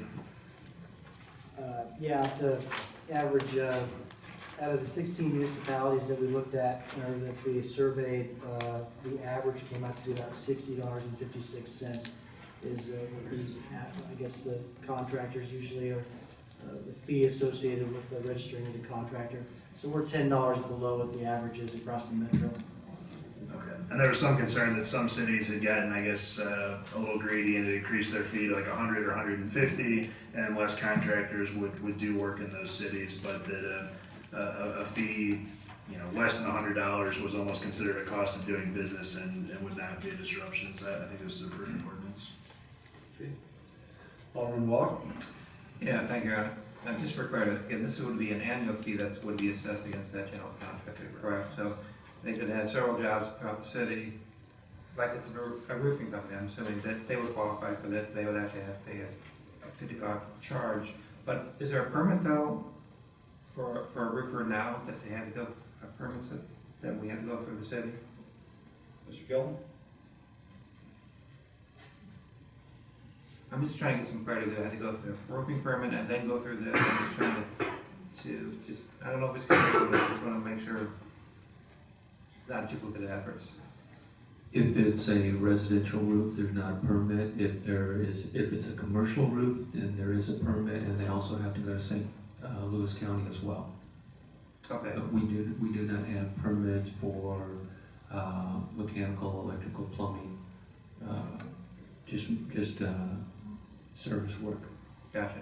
So going forward again, Adam, from what you said again, you look through other municipalities and they charge for this businesses with, these services. All right, I wasn't aware of that again, but like you said, it does play a level playing field also. I'm on that. Thank you. Alderman Anderson? Thank you, Your Honor. If I might suggest in that definition, section 13-198, in the second line after the word employer, I would recommend we add or contractor, since a general contractor may not, in the strictest sense, actually employ people, but just have a contractual relationship with them. And to cover that situation, I would propose that we make it employer or contractor of all workmen, mechanics and laborers. Okay, just to clarify, would employer in this sense not be the same as a contractor if he is employing workers? Well, you could be an employer in other words, a contractor wouldn't necessarily employ.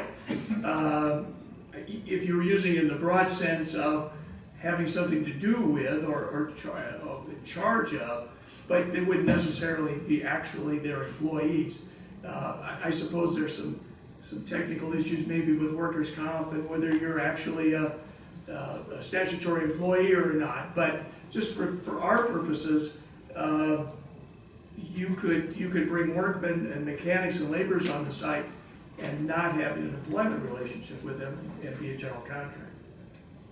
So if I were general contractor on a house I was building, and I brought a plumber in, You I wouldn't would not employ be that the plumber. employer. You know, you wouldn't be the plumber's employer. Okay. That's, So that's a reason for Yeah. introducing contract. Right. Okay, all right. So we have the requirement or the request from Alderman Anderson to add contractor after employer. Can we do employer slash contractor? sure. That'd be acceptable to you? Sure. Okay, so. Alderman Brady, did you want to make a comment on this before we? Okay, so we have a motion and a second for that change. All those in favor say aye. Aye. Those opposed say nay. Okay. Any other questions regarding this item? How does this affect someone who is a handyman and they go to your home and do odd jobs? We have a friend that does that who lives in Crestwood. Does that mean he's gonna pay $50 a year for Crestwood? He does building, et cetera, et cetera. Is he a registered business now in Crestwood? You said he lives here? Yeah, I couldn't tell you if he's registered. Technically, he should have a home occupation permit now, so he's flying below the radar. No, he might be, I don't know. Oh, okay. I don't know. That brings part two of that question though. Will there be a list of contractors who pay this? Yes. So that if I'm doing something, I may go to the Crestwood website and click somewhere and say, oh, I'll use one of these people since they're a general contractor. Yeah, so that's one of the benefits of having that, having people register, is that if someone does get bids, or one of our residents goes out and gets bids for different items and renovations throughout the house, they can call the city and say, hey, do you have a list of, approved contractors with the city, or contractors that are actually registered with the city, and we can provide that to them. Plus, it'll be online, like you said. Certainly, we'd like to promote our own businesses in Crestwood, so. Okay, I will speak to that friend to see if he is registered with the city. He lives in Ward 1, so I'll see what I can do. Anything else, Al? Just lost a little by the way. Price. Go to the budget. Okay, may I have a motion to second for first reading? So moved. Second.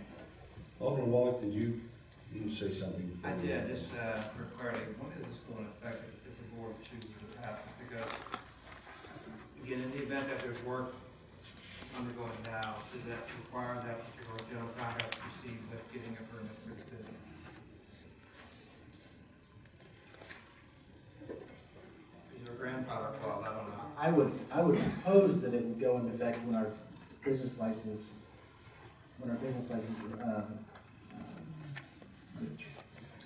term am I looking for? The deadline, which is in, renewal deadline.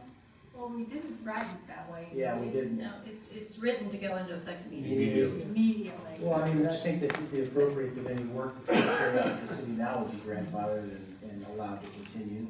The renewal is not until when, June? Yeah, somewhere around there. So, they would pay effective immediately, but it may be reduced. Right. To cover this shorter period of time, if that's what we decide we want to do. Leave that to the city clerk's office. We do prorate You do prorate? the annual business licenses, Lisa. Okay. Attorney Stump, would it be appropriate to prorate for the remainder of the year? Or Okay. just extend their first year? Okay. It might be more efficient just to have it go into effect with the business license here, rather than force you guys to prorate $15, $5, or whatever it might be. Do we need to define that? Well, and there is a provision in here under D that the applications for the license are submitted along with the required license fee. And if that's all done at that time, that's the first time that the application for the general contractor license would be in effect. So even though the ordinance goes into effect immediately, The first paperwork license. wouldn't be required until, right. So the tax is- Okay. That makes sense. So it would be immediate if someone decided tomorrow that they were gonna put an addition on their house and the contractor came out, he would have to get a business license in order to perform that work. Okay? All right. Alderman, maybe? I was just gonna point out the provisions of the same as the city attorney said, I don't have any further comments. Okay. Alderman Boston? Yeah, when they apply for this license, do they have to, explain what kind of work they're doing, or do they just get the license, or do we, find out if they got a permit for the work that they're actually doing? Or are those two not related and they just get the license? There's an application that they have to fill out, and it goes over what work they're doing, what type of contractor they are, what. Okay. They're also required to carry the same level of insurance that St. Louis County, requires them to carry. Okay, thank you. Okay. All right. I see no other lights, and we have a motion and a second for a first reading. All those in favor say aye. Aye. Those opposed say nay. Bill number? 1574. 1574. Pass that down to Alderman Boston, please.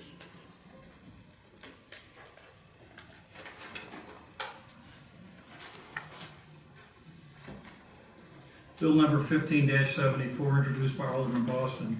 An ordinance amending chapter 13, article 2 of the municipal code of the city of Crestwood, Missouri to add a new division relating to general contractors. Roll call, please. Alderman Boston. Yes. Alderman Wallach. Yes. Alderman Minor. Yes. Alderman Charbonneau. Yes. Alderman Magley. Yes. Alderman Boone. Yes. Alderman Anderson. Yes. Alderman Stagg. Yes. 8 ayes, the motion passes. We have a motion and a second for a second reading. So moved. We have a motion and a second.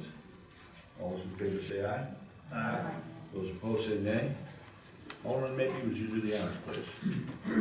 Bill number 1574, introduced by Alderman Boston, an ordinance amending chapter 13, article 2 of the municipal code of the city of Crestwood, Missouri to add a new division relating to general contractors. Roll call, please. Alderman Reed. Yes. Alderman Boston. Yes. Alderman Charbonneau. Yes. Alderman Minor. Yes.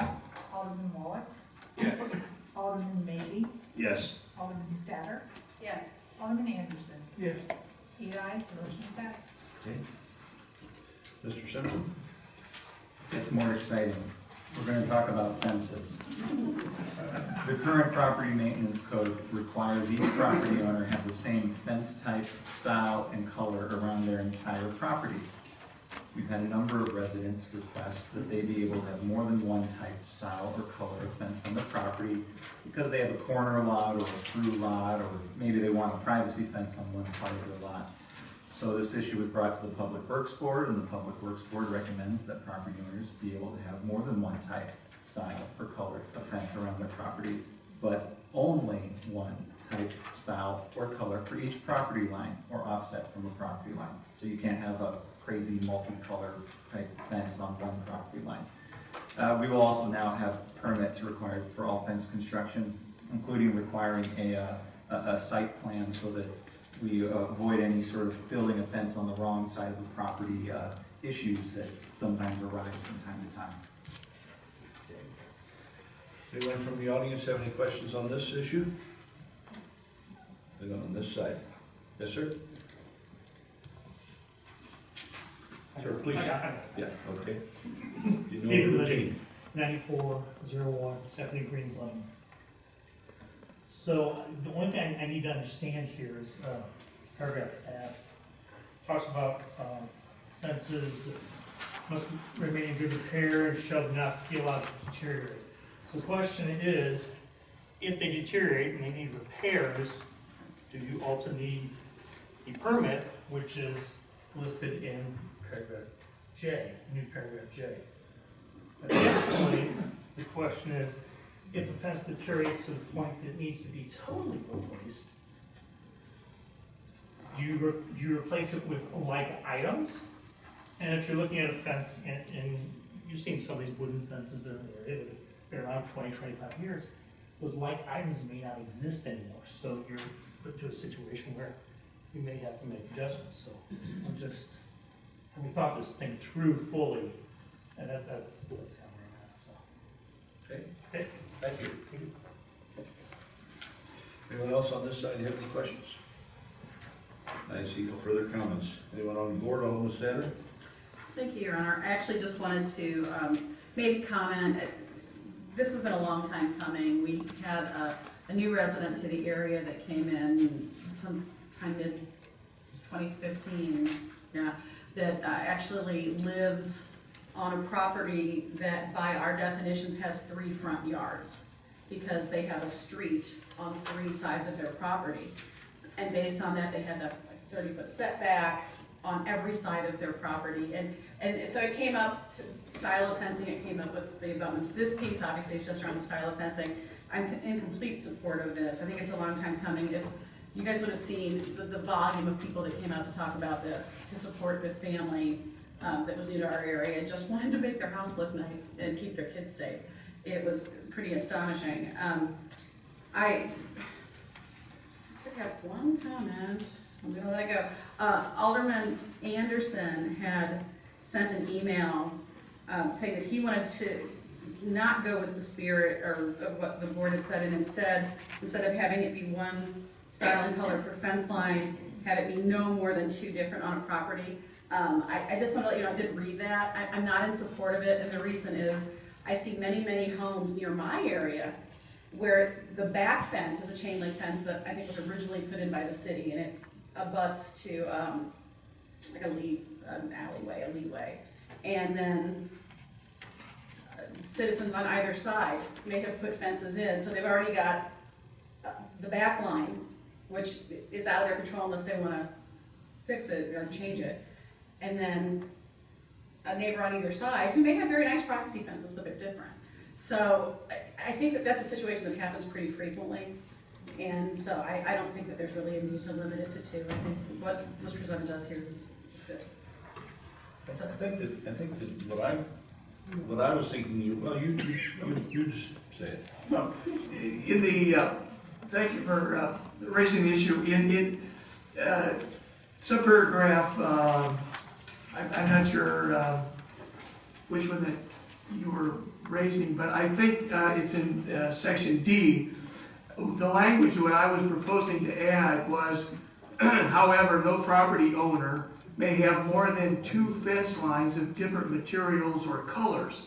Now, this would relate only to the fences that property owner puts up. In other words, if you've got an adjoining fence not on your property, you have no control over that. So if that's one color and you want to put a fence on your property of a different color, it would not affect that.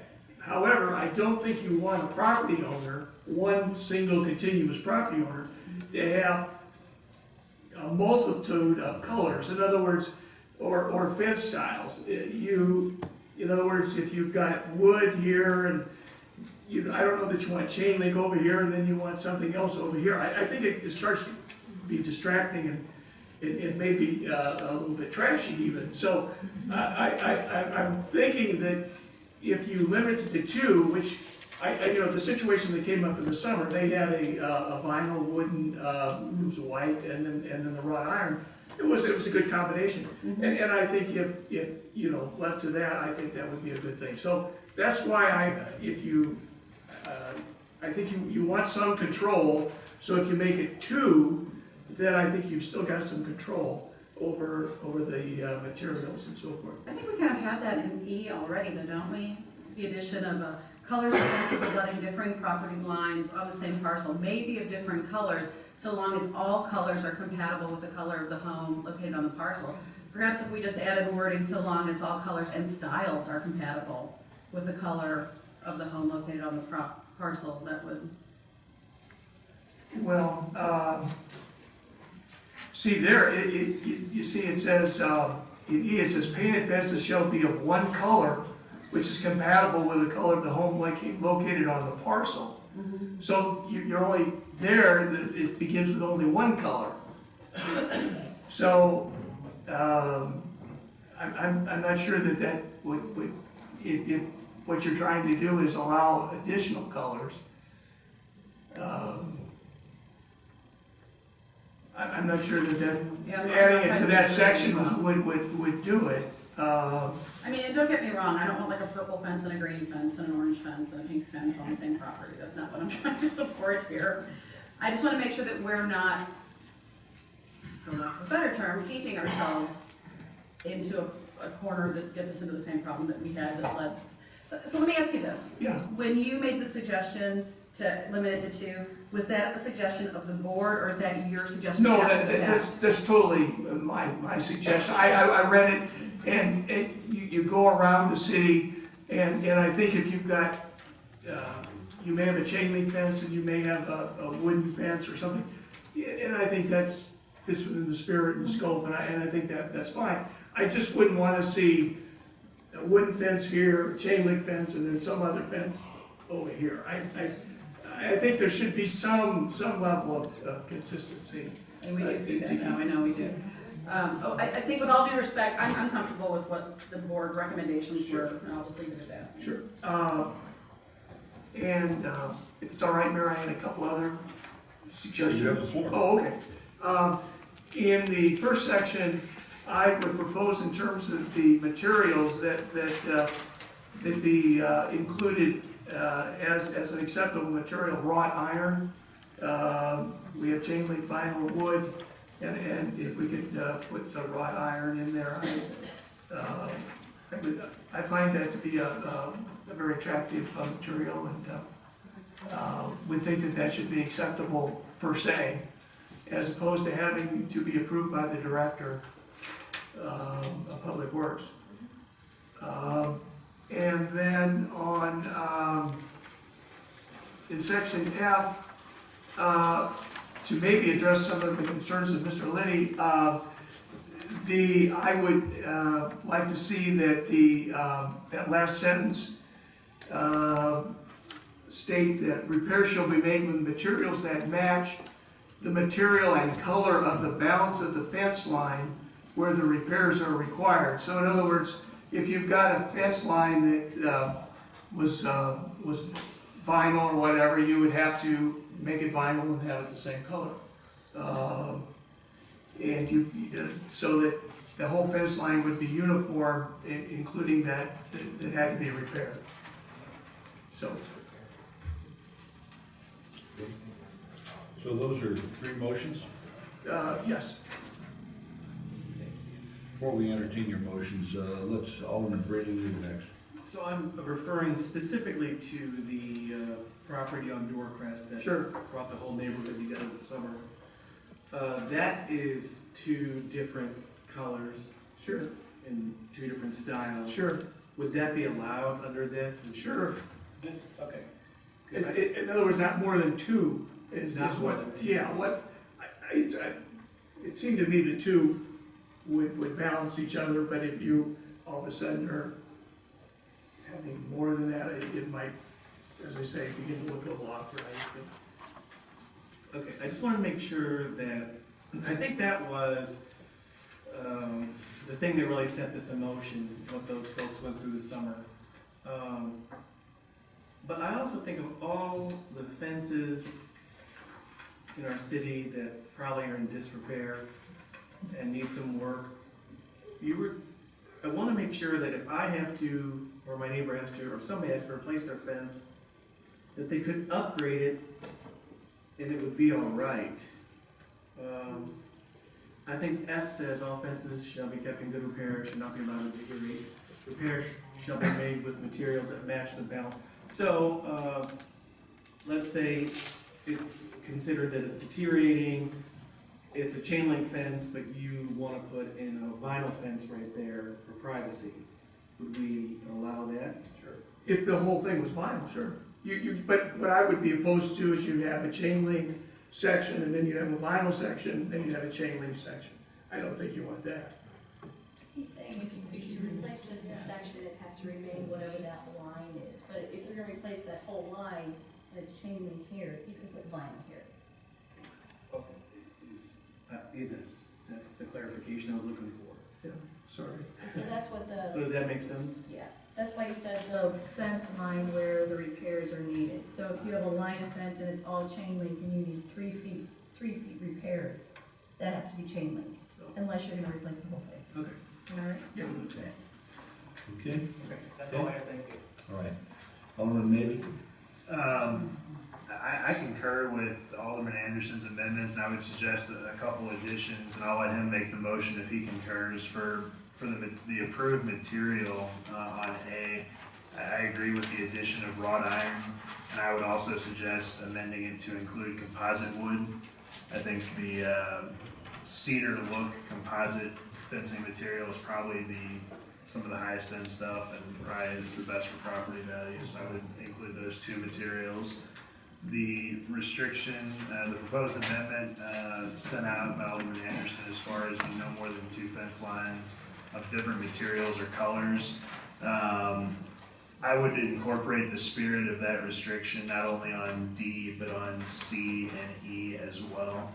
I think, I agree with all his points. If there's situations that a property may be situated as such that 2 different styles or types of fence may be appropriate, but I think once you get more than that, it's gonna start looking ridiculous, and I think it's gonna detract from the property values, not only of that property, which the city has a vested interest in keeping higher, but also of the neighbors as well. To address the gentleman who commented to the board, there is a proposal that says no permit shall be required to repair an existing fence. That wouldn't be an issue, but I think Alderman Anderson's verbiage change there is also appropriate. I would support that amendment. The only other thing I noticed was in J concerning the fence permits, there's a section that says the fee is an amount established by the Board of Aldermen, and I don't see why we would need a separate ordinance on that we should just have the fee is and include it in this ordinance. And I'd be open to suggestion on that, but off the top of my head, I would suggest a fee of $50.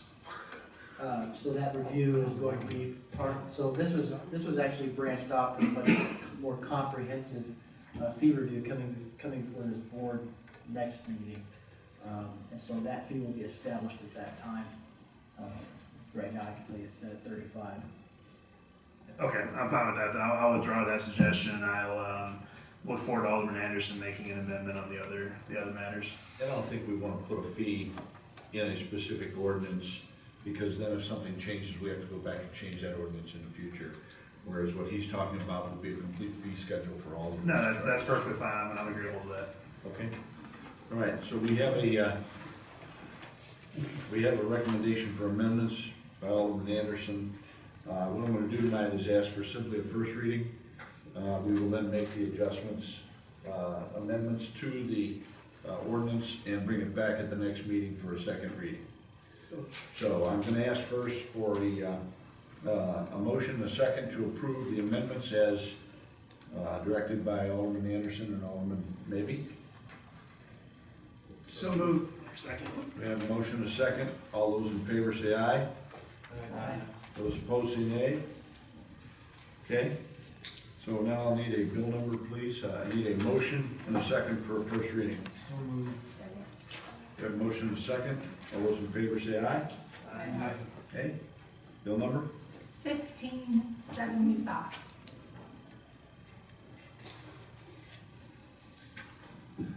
I sit down to Alderman Minor, please.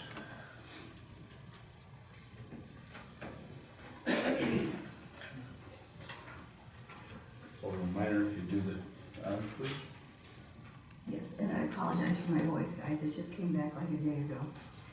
Bill number 1575, introduced by Alderman Minor, an ordinance amending Chapter 7, Article 2 of the Municipal Code of the City of Crestwood, Missouri, to revise Section 7-33C, 302.7.2, relating to fences within the city, as amended. Great. Roll call, please. Alderman Maybe. Yes. Alderman Greening. Yes. Alderman Minor. Yes. Alderman Charbonneau, Yes. Alderman Boston, Yes. Alderman Wallach, Yes. Alderman Anderson, Yes. Alderman Stafford. Yes. 8 ayes, the motion has passed. Thank you. Mr. Simpson? I never knew fence talk would be so exciting. The next item is an ordinance amending chapter 26 of the municipal code regarding parking plans. There's a very detailed memorandum here, and rather than go into too much about it, I guess I'll just talk about some of the benefits, which basically gives us some flexibility in our zoning requirements regarding parking. Normally, the standard is that you require minimum parking to satisfy peak demand for parking. Obviously, businesses aren't at peak demand for much of the day, and so therefore that leads to a lot of underutilized space, especially when there is parking among sort of a shared parking arrangement. If you have one parking field for multiple businesses, it simply allows us a little bit more flexibility, and it allows us to make better use of the limited space available to the city, help promote some economic development and growth in the business community. So staff has brought this amendment for the board. Any questions from the audience on this side on this issue? See none? Anyone on this side care to speak on this issue? Yes, sir.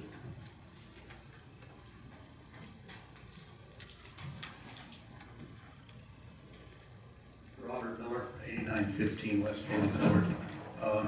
From what I read here, this must have some tie-in because it says there, when redevelopment of the Watson corridor occurs. And then I see here in PGA B's Brocchioli document on the TIF proposal for Crestwood, defective or inadequate street layout. Now, they say that Watson Road medians are the problem. Well, I kind of laugh when I read this thing, because in the Crestwood Mall heydays, and I've been here for 46 years, which maybe is prehistoric, but anyway, in Crestwood Mall heydays, traffic blocked up from west to east, up and down Watson, back to 270 and maybe down to Marlboro. Why? Not because of those central medians out here, but because of no parking in the mall. And I can remember during these heydays, the employees were required to be bussed in school buses, and also people wanting to shop were also having to be bussed in, not because of the medians, because of inadequate mall parking. I hope that they have plenty of mall parking planned in this, whatever Urban Street has in mind for all of these apartments, at least 2, as somebody said, for each apartment, as well as when they get the mall back to where it was in its heydays, which we'll never see. So I just read this. I've got all of this in here. Thank you. Thank you, Mr. Miller. Anyone else on this side care to address this issue? I see no other hands. Okay, any comments from the board? Alderman Maybe. I think it's a prudent move. I applaud our city planner and city administrator and all the hard work that the Planning and Zoning Board and Alderman Anderson have put into reviewing and revising this and bringing it before us. I think it certainly spurs economic development if we can have more tax-producing buildings and less parking. Certainly, any kind of creative parking arrangement has to come before planning and zoning for approval. So I think whether it's something relating to the mall side, or I think even more intriguing is the potential that some of the other large shopping centers in the city can maybe look into some additional outbuilding structures or something like that, and wind up with some more tax-paying businesses. Some other cities have adopted this, and I know I believe the City of Lee Summit and a couple others have done it and have used it to great success. So I think this is a good ordinance for the city to approve. Just so the residents understand the shared parking is that if you had 2 buildings in a parking lot, they would be required under the current codes to have a certain number of parking spaces based on the square footage of the building and or the number of people working there. And under this, what it does is it allows you to combine those. So let's say you had a medical office building here. During the day, it's functional and it's operating using those parking spaces, but at 5 o'clock, all those people leave and go home.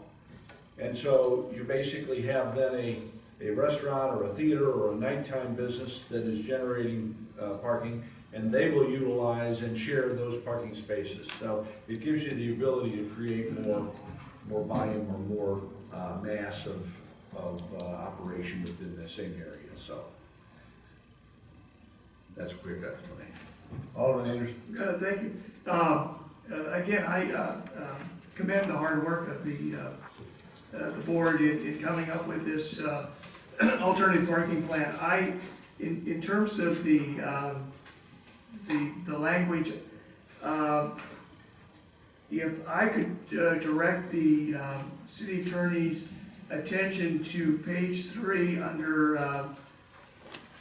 car sharing vehicles, subsection B, 5 lines down, it makes reference to an agreement between the property owner and the car share program. I know we talked about at the board whether that should be maybe be the holder of the property under a lease, or the applicant that's bringing the proposal for the alternative parking plan.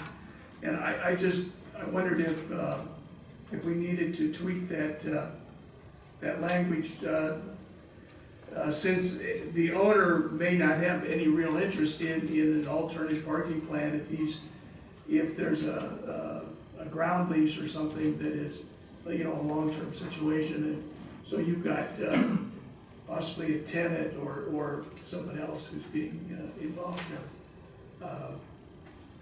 So I wondered if we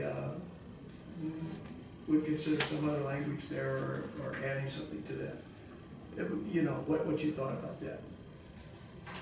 I mean, I think we certainly could, if we think that circumstance might exist. I like Mr. Jones' comment on whether you think that is something that could occur, and if it is, then we should go ahead and tweak the code to provide for it. We had talked about that at the last planning and zoning meeting, and I was I was gonna defer to you. Whoever possesses the bundle of rights to the property, I think should have the ability to, I guess, apply for the alternative parking plan. So in that case, if it's the lease or the leasee, or the applicant, or the property owner, we could put all three of those terms in this alternative parking plan. I mean, my thought is the city's gonna want as much flexibility to contract with anyone, so we can change that element. It's a good suggestion. And I'm sorry, and I had one other, in subsection K, the final line of that provision, it's got, it says the development site, comma, as follows, pursuant to the requirements of the section. I'm not sure as follows fits there, because it doesn't really, there's nothing following on there. I think maybe we should just strike as follows.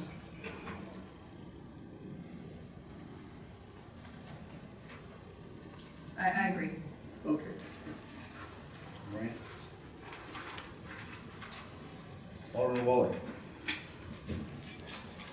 Yeah, thank you, Your Honor. Again, I applaud that hard work from the planning and zoning as well as Adam in regards to the alternative parking plans. I just need some clarity on it.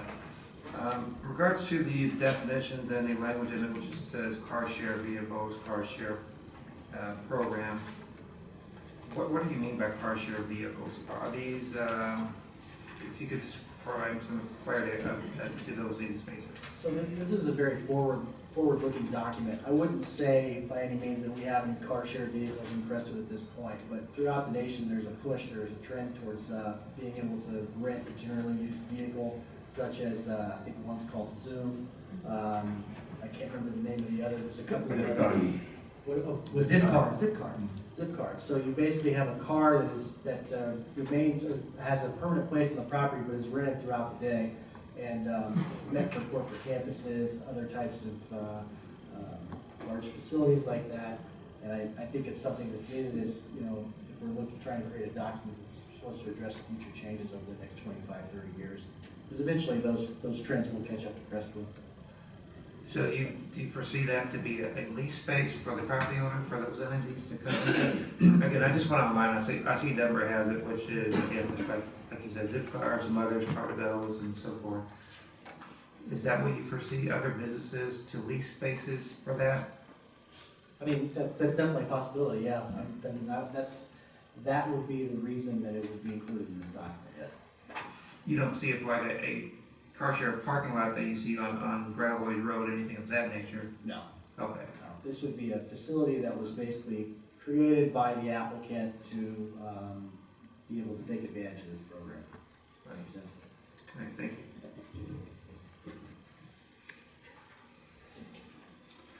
Okay, I see no further lights, so do we have a motion and a second to accept the amendments as made by Alderman Anderson? So moved. We have a motion and a second. All those in favor say aye. Aye. Those opposed say nay. Okay, Can you repeat, who made the motion in second? I'm sorry? Who made the motion? Boston? Yes. I was a second. Thank you. Okay. All right. Need a motion and a second for a first reading, please. So moved. Second. We have a motion and a second. All those in favor say aye. Aye. Those opposed say nay. Bill number 1576. 15-76. Correct. Pass it down to Alderman Breeding, please. Alderman Breeding, if you do the honors, please.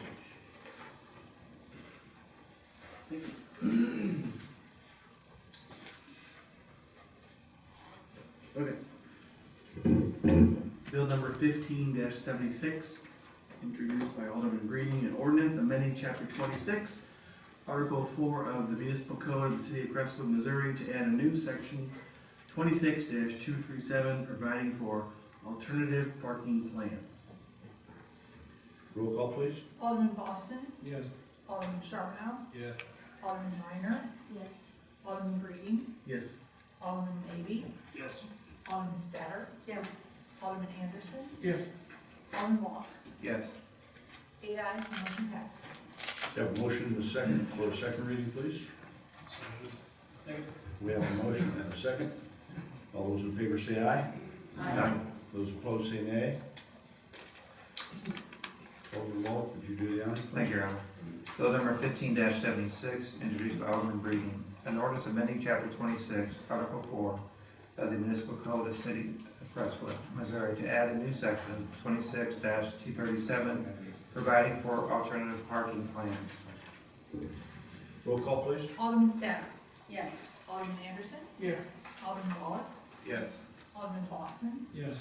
Alderman Charbonneau? Yes. Alderman Minor? Yes. Alderman Breeding? Yes. Alderman Maybe? Yes. 8 ayes, the motion passes. Okay, thank you. Nothing else to report. That concludes your report. All right. Next item on the agenda is perfection of bills. I see none. Introduction of other bills. I see none. Reports from the mayor, board members, and city attorney. Alderman Breeding. There's a Public Works Board meeting tomorrow night. Okay, thank you. Alderman Wallach? No report. Alderman Statter? We did have a beautification committee meeting on February 1st, and very high level, the result of that is a GoFundMe account has been set up for Beautify Crestwood, and I know that there's a link to that on the Beautify Crestwood Facebook page, and it's been shared by several people. I think right off the bat it had a little over $100 in it that first evening, but I haven't looked at it lately, so the funds are earmarked for the turnaround, Watson Road U-turn loop. They're looking to raise up to $10,000 to finish out that space.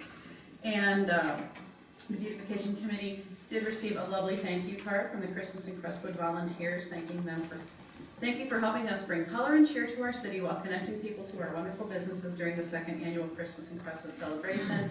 and thanking the beautification committee for purchasing the Christmas in Crestwood banners that were displayed through this holiday season.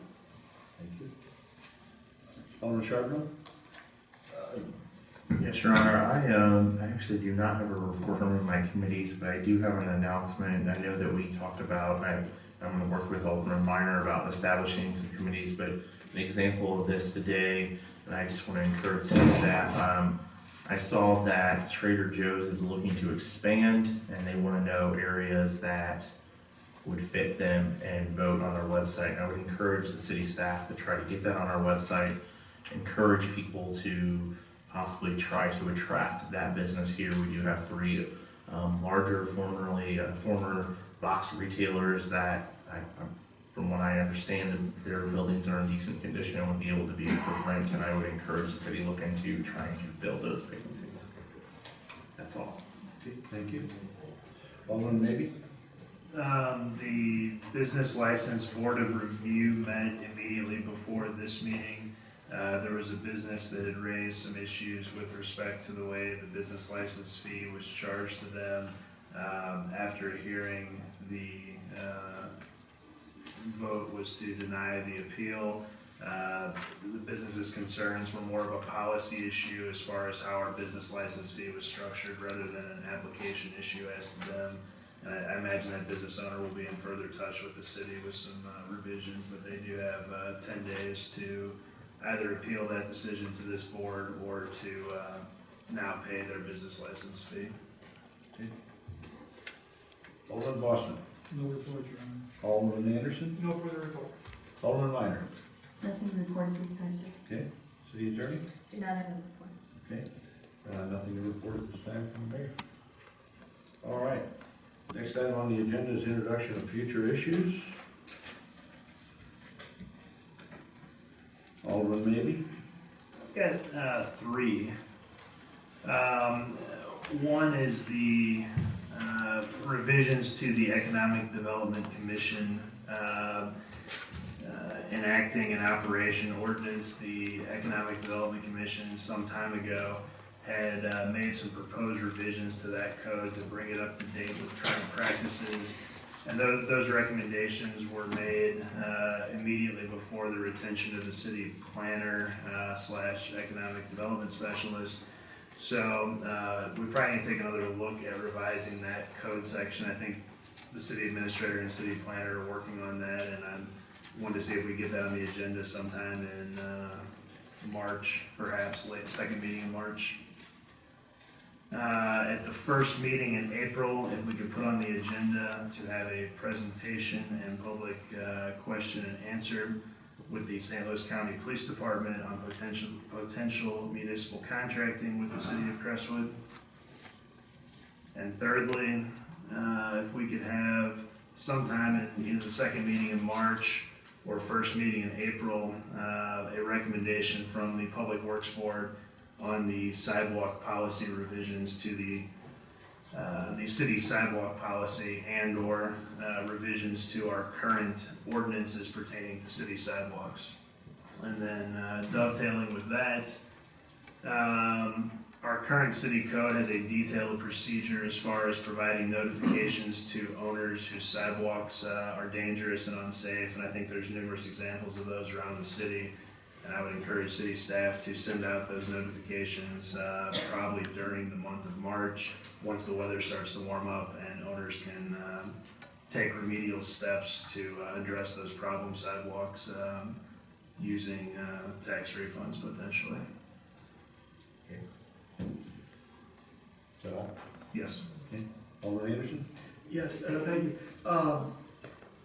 I would request that the city attorney in the near future take a look at section 3.8 of the charter with respect to the Board of Aldermen and its duties with respect to election and qualification of the members of the Board of Aldermen.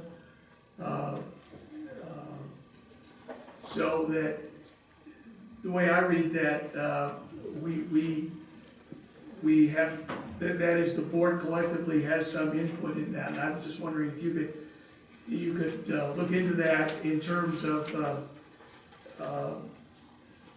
the qualifications to be on the board, what the Board of Aldermen would decide if the question was presented. Okay, anything else, sir? No. Okay, Alderman Brady. Thank you. From what I understand, there was to be a Board of Adjustment meeting on Thursday for a proposed home with a few variances at 8903 Old Sappington. And I understand that meeting's been canceled, postponed. Do we have a date yet? It'll be March 10th. It will be March 10th. Okay. It's always the second Thursday of the month. Is that the one bridging the creek? Yes, that is the one, bridging the creek. Met with some neighbors, shared tons of emails so far, and what I would hate to see is that this board not know about it prior to going to the Board of Adjustment. I don't want to meddle in their business, but there are a lot of residents who just don't want this. I think that's all I'll say, but I want everyone to have a heads up on this. So, Okay. Thank you. Okay, see no other lights for future issues? Old business. Continuation of discussion for the contract for trash services. Mr. Gilman, do you wish to weigh in on this?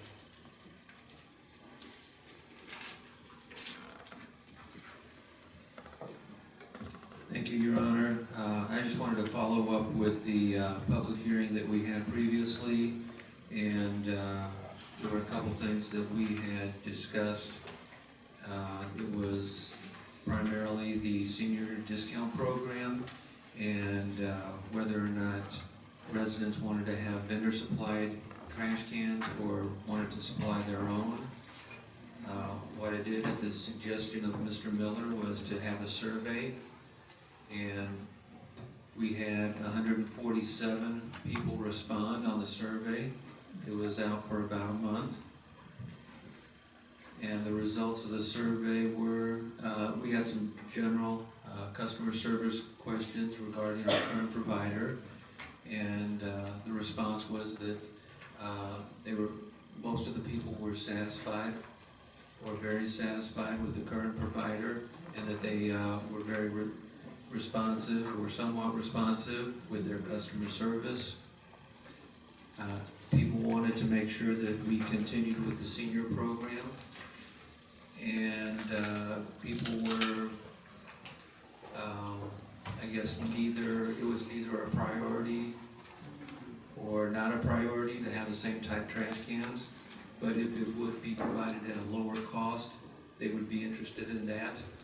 So what I'm recommending is that we go ahead and bid out the contract and include a senior discount where instead of going with the sticker program, we go with the reduced rate where the people that are part of the senior program will pay 27.5% of the standard cost, that everyone will have an account, and that we will request bidding on whether or not we have vendor supplied carts or not. So when the bids come in, we'll have it bid both ways, and that way we can see what the true cost is. Okay. And will this bid be going out to the general services, or will this be, is this a continuation of existing contract? This will be a new contract. New contract. So it will go out for bid, it will be posted, and we will make sure there's at least 5 contractors that are capable of providing service to the city. We will make sure that we will contact all of those vendors, and we will have a pre-bid meeting as well so that we can discuss the specifications, what we're looking for, and any questions that they may have. Okay, so that answers the questions for the gentleman that was here tonight, what will be going out. Okay. Was there anything else on that, Mr. Gill? That was all, Your Honor. All right, sir, fine. Alderman Raby, any questions? I just have one question for Mr. Gill. I think the way you've structured this is the proper way to do it and see how the bids come in both ways. On the senior discount, that's basically scrapping the sticker program and just saying a straight fee, but that would be to seniors that meet the income or disability qualifications, not just a straight senior discount, is that correct? That is correct. Okay. We do have a requirement program for citizens that, or households with a person that is at least 60 years old and is below certain income thresholds. Okay, thank you. Alderman Anderson?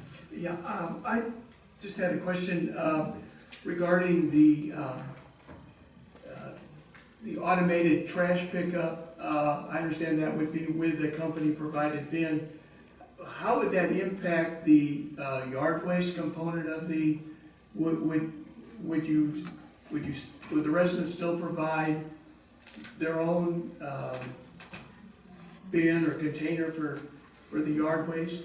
The resident would still provide their own yard waste container or use paper bags. Would that have a negative impact on if it was an automated system with the company provided bins? I mean, would they have to get different trucks or maybe they would contemplate that already? They typically have those type of trucks to provide that service, and typically yard waste is not a year-round type scenario. It's primarily to speed up the process for the trash pickup. Thank you. Alderman Boston? Yeah, I'm looking through here, it looks like they possibly could use 90-gallon carts, is that right, or? I mean, there's 90-gallon and 65 listed. The only problem I would have with 90-gallon is it's huge and it's not gonna fit in people's garages. And they may be sitting out next to the houses. You are correct, and what we can do to alleviate that situation, we can offer them the 90-gallon or the 65-gallon. Right. And they'll go either way. We also have a tendency to work with the residents if they don't have space in their garage about putting up a section of decorative fencing so that it can shield it from sight as well. Okay, thank you. All right. See no further lights. Moving on to new business. Yes, sir, Mr. Simpson? I wanted to run an idea by the board, and if you guys are at least in support of the concept, it would sort of, staff would then begin looking into this idea of a consent agenda. For those who aren't familiar, a consent agenda is basically another way to structure the agenda and to deal with the business before the board, whereby we would have items on the consent agenda that would, as a collective group, have one first reading voice vote and then one roll call vote for all the items on the consent agenda as a whole. So take our last board meeting, for example, we had 13 items. 3, 4, 5 of those items had some debate and discussion, but the rest of them were routine. We just went through the whole rigmarole of, first reading, aye, second reading, go down the line. Why couldn't we vote on all of those items in a more efficient manner that probably preserved some of our time and sanity a little bit? And the consent agenda is the way to deal with that. Now, obviously, there's some kinks to be worked out in terms of how this would work, but I wanted to see if you guys are at least warm to the concept. I would begin working with Lisa and our city clerk, Helen, to draft some language about how this might work within the context of our municipal code and the guidance that our charter gives us in terms of how we have to run our meetings. But there are some obvious things that would be included. One is you'd have to have a separate public comment period for the consent agenda so that anyone could comment on any item on the consent agenda. The second item would be, I would, best practice suggests that you write guidelines in such a way that only one member of the board is necessary to remove something off the consent agenda and to be considered in the traditional manner that we do so now. And I would instruct staff to generally use their judgment in assembling the agenda so that any controversial items were considered as we currently do. Any items that we foresee to be routine would put on the consent agenda. And again, as I said, all it would take is one member of the board to say, I'd like to take this item from the consent agenda and put it onto the regular meeting agenda, and then we'd address it as we do right now in regular practice. But this is simply an idea to save us all some time, maybe make all of our lives a little bit easier. So if you guys are warm to it, then we'll proceed for your consideration. That's all I can say. Alderman Breen, did you have something else you want to talk about under new business? And we'll just move on to Alderman I just Maybe. thought real quickly that the survey seemed to be reinforce the idea that not a whole lot of people know about mobile pickup. There's tons of comments, but Thank you for being that. late. We probably should educate our citizens better on that. Okay, thank you. Back to that, I know the Lindbergh School Board does the consent agenda. Doesn't look like that. Okay. Alderman Maybe? No, I think it's an excellent idea. Most school boards do it. St. Louis County Council does it. A decent number of municipalities do. And with the protections envisioned where a single alderman could move something from the consent agenda to the regular agenda and allowing public comment on the entire consent agenda, I think, obviously we need to see it in writing how it looks, but I think the premise behind it's an excellent one. Okay. Anyone have any other comments regarding it? Alderman Chardon? Yeah, I just want to also say that I think the concept of it is a good idea as long as we use our due diligence and protect the voice of the citizens and protect the fact that maybe one of, like you said, only one of us would take it to move to its freestanding item.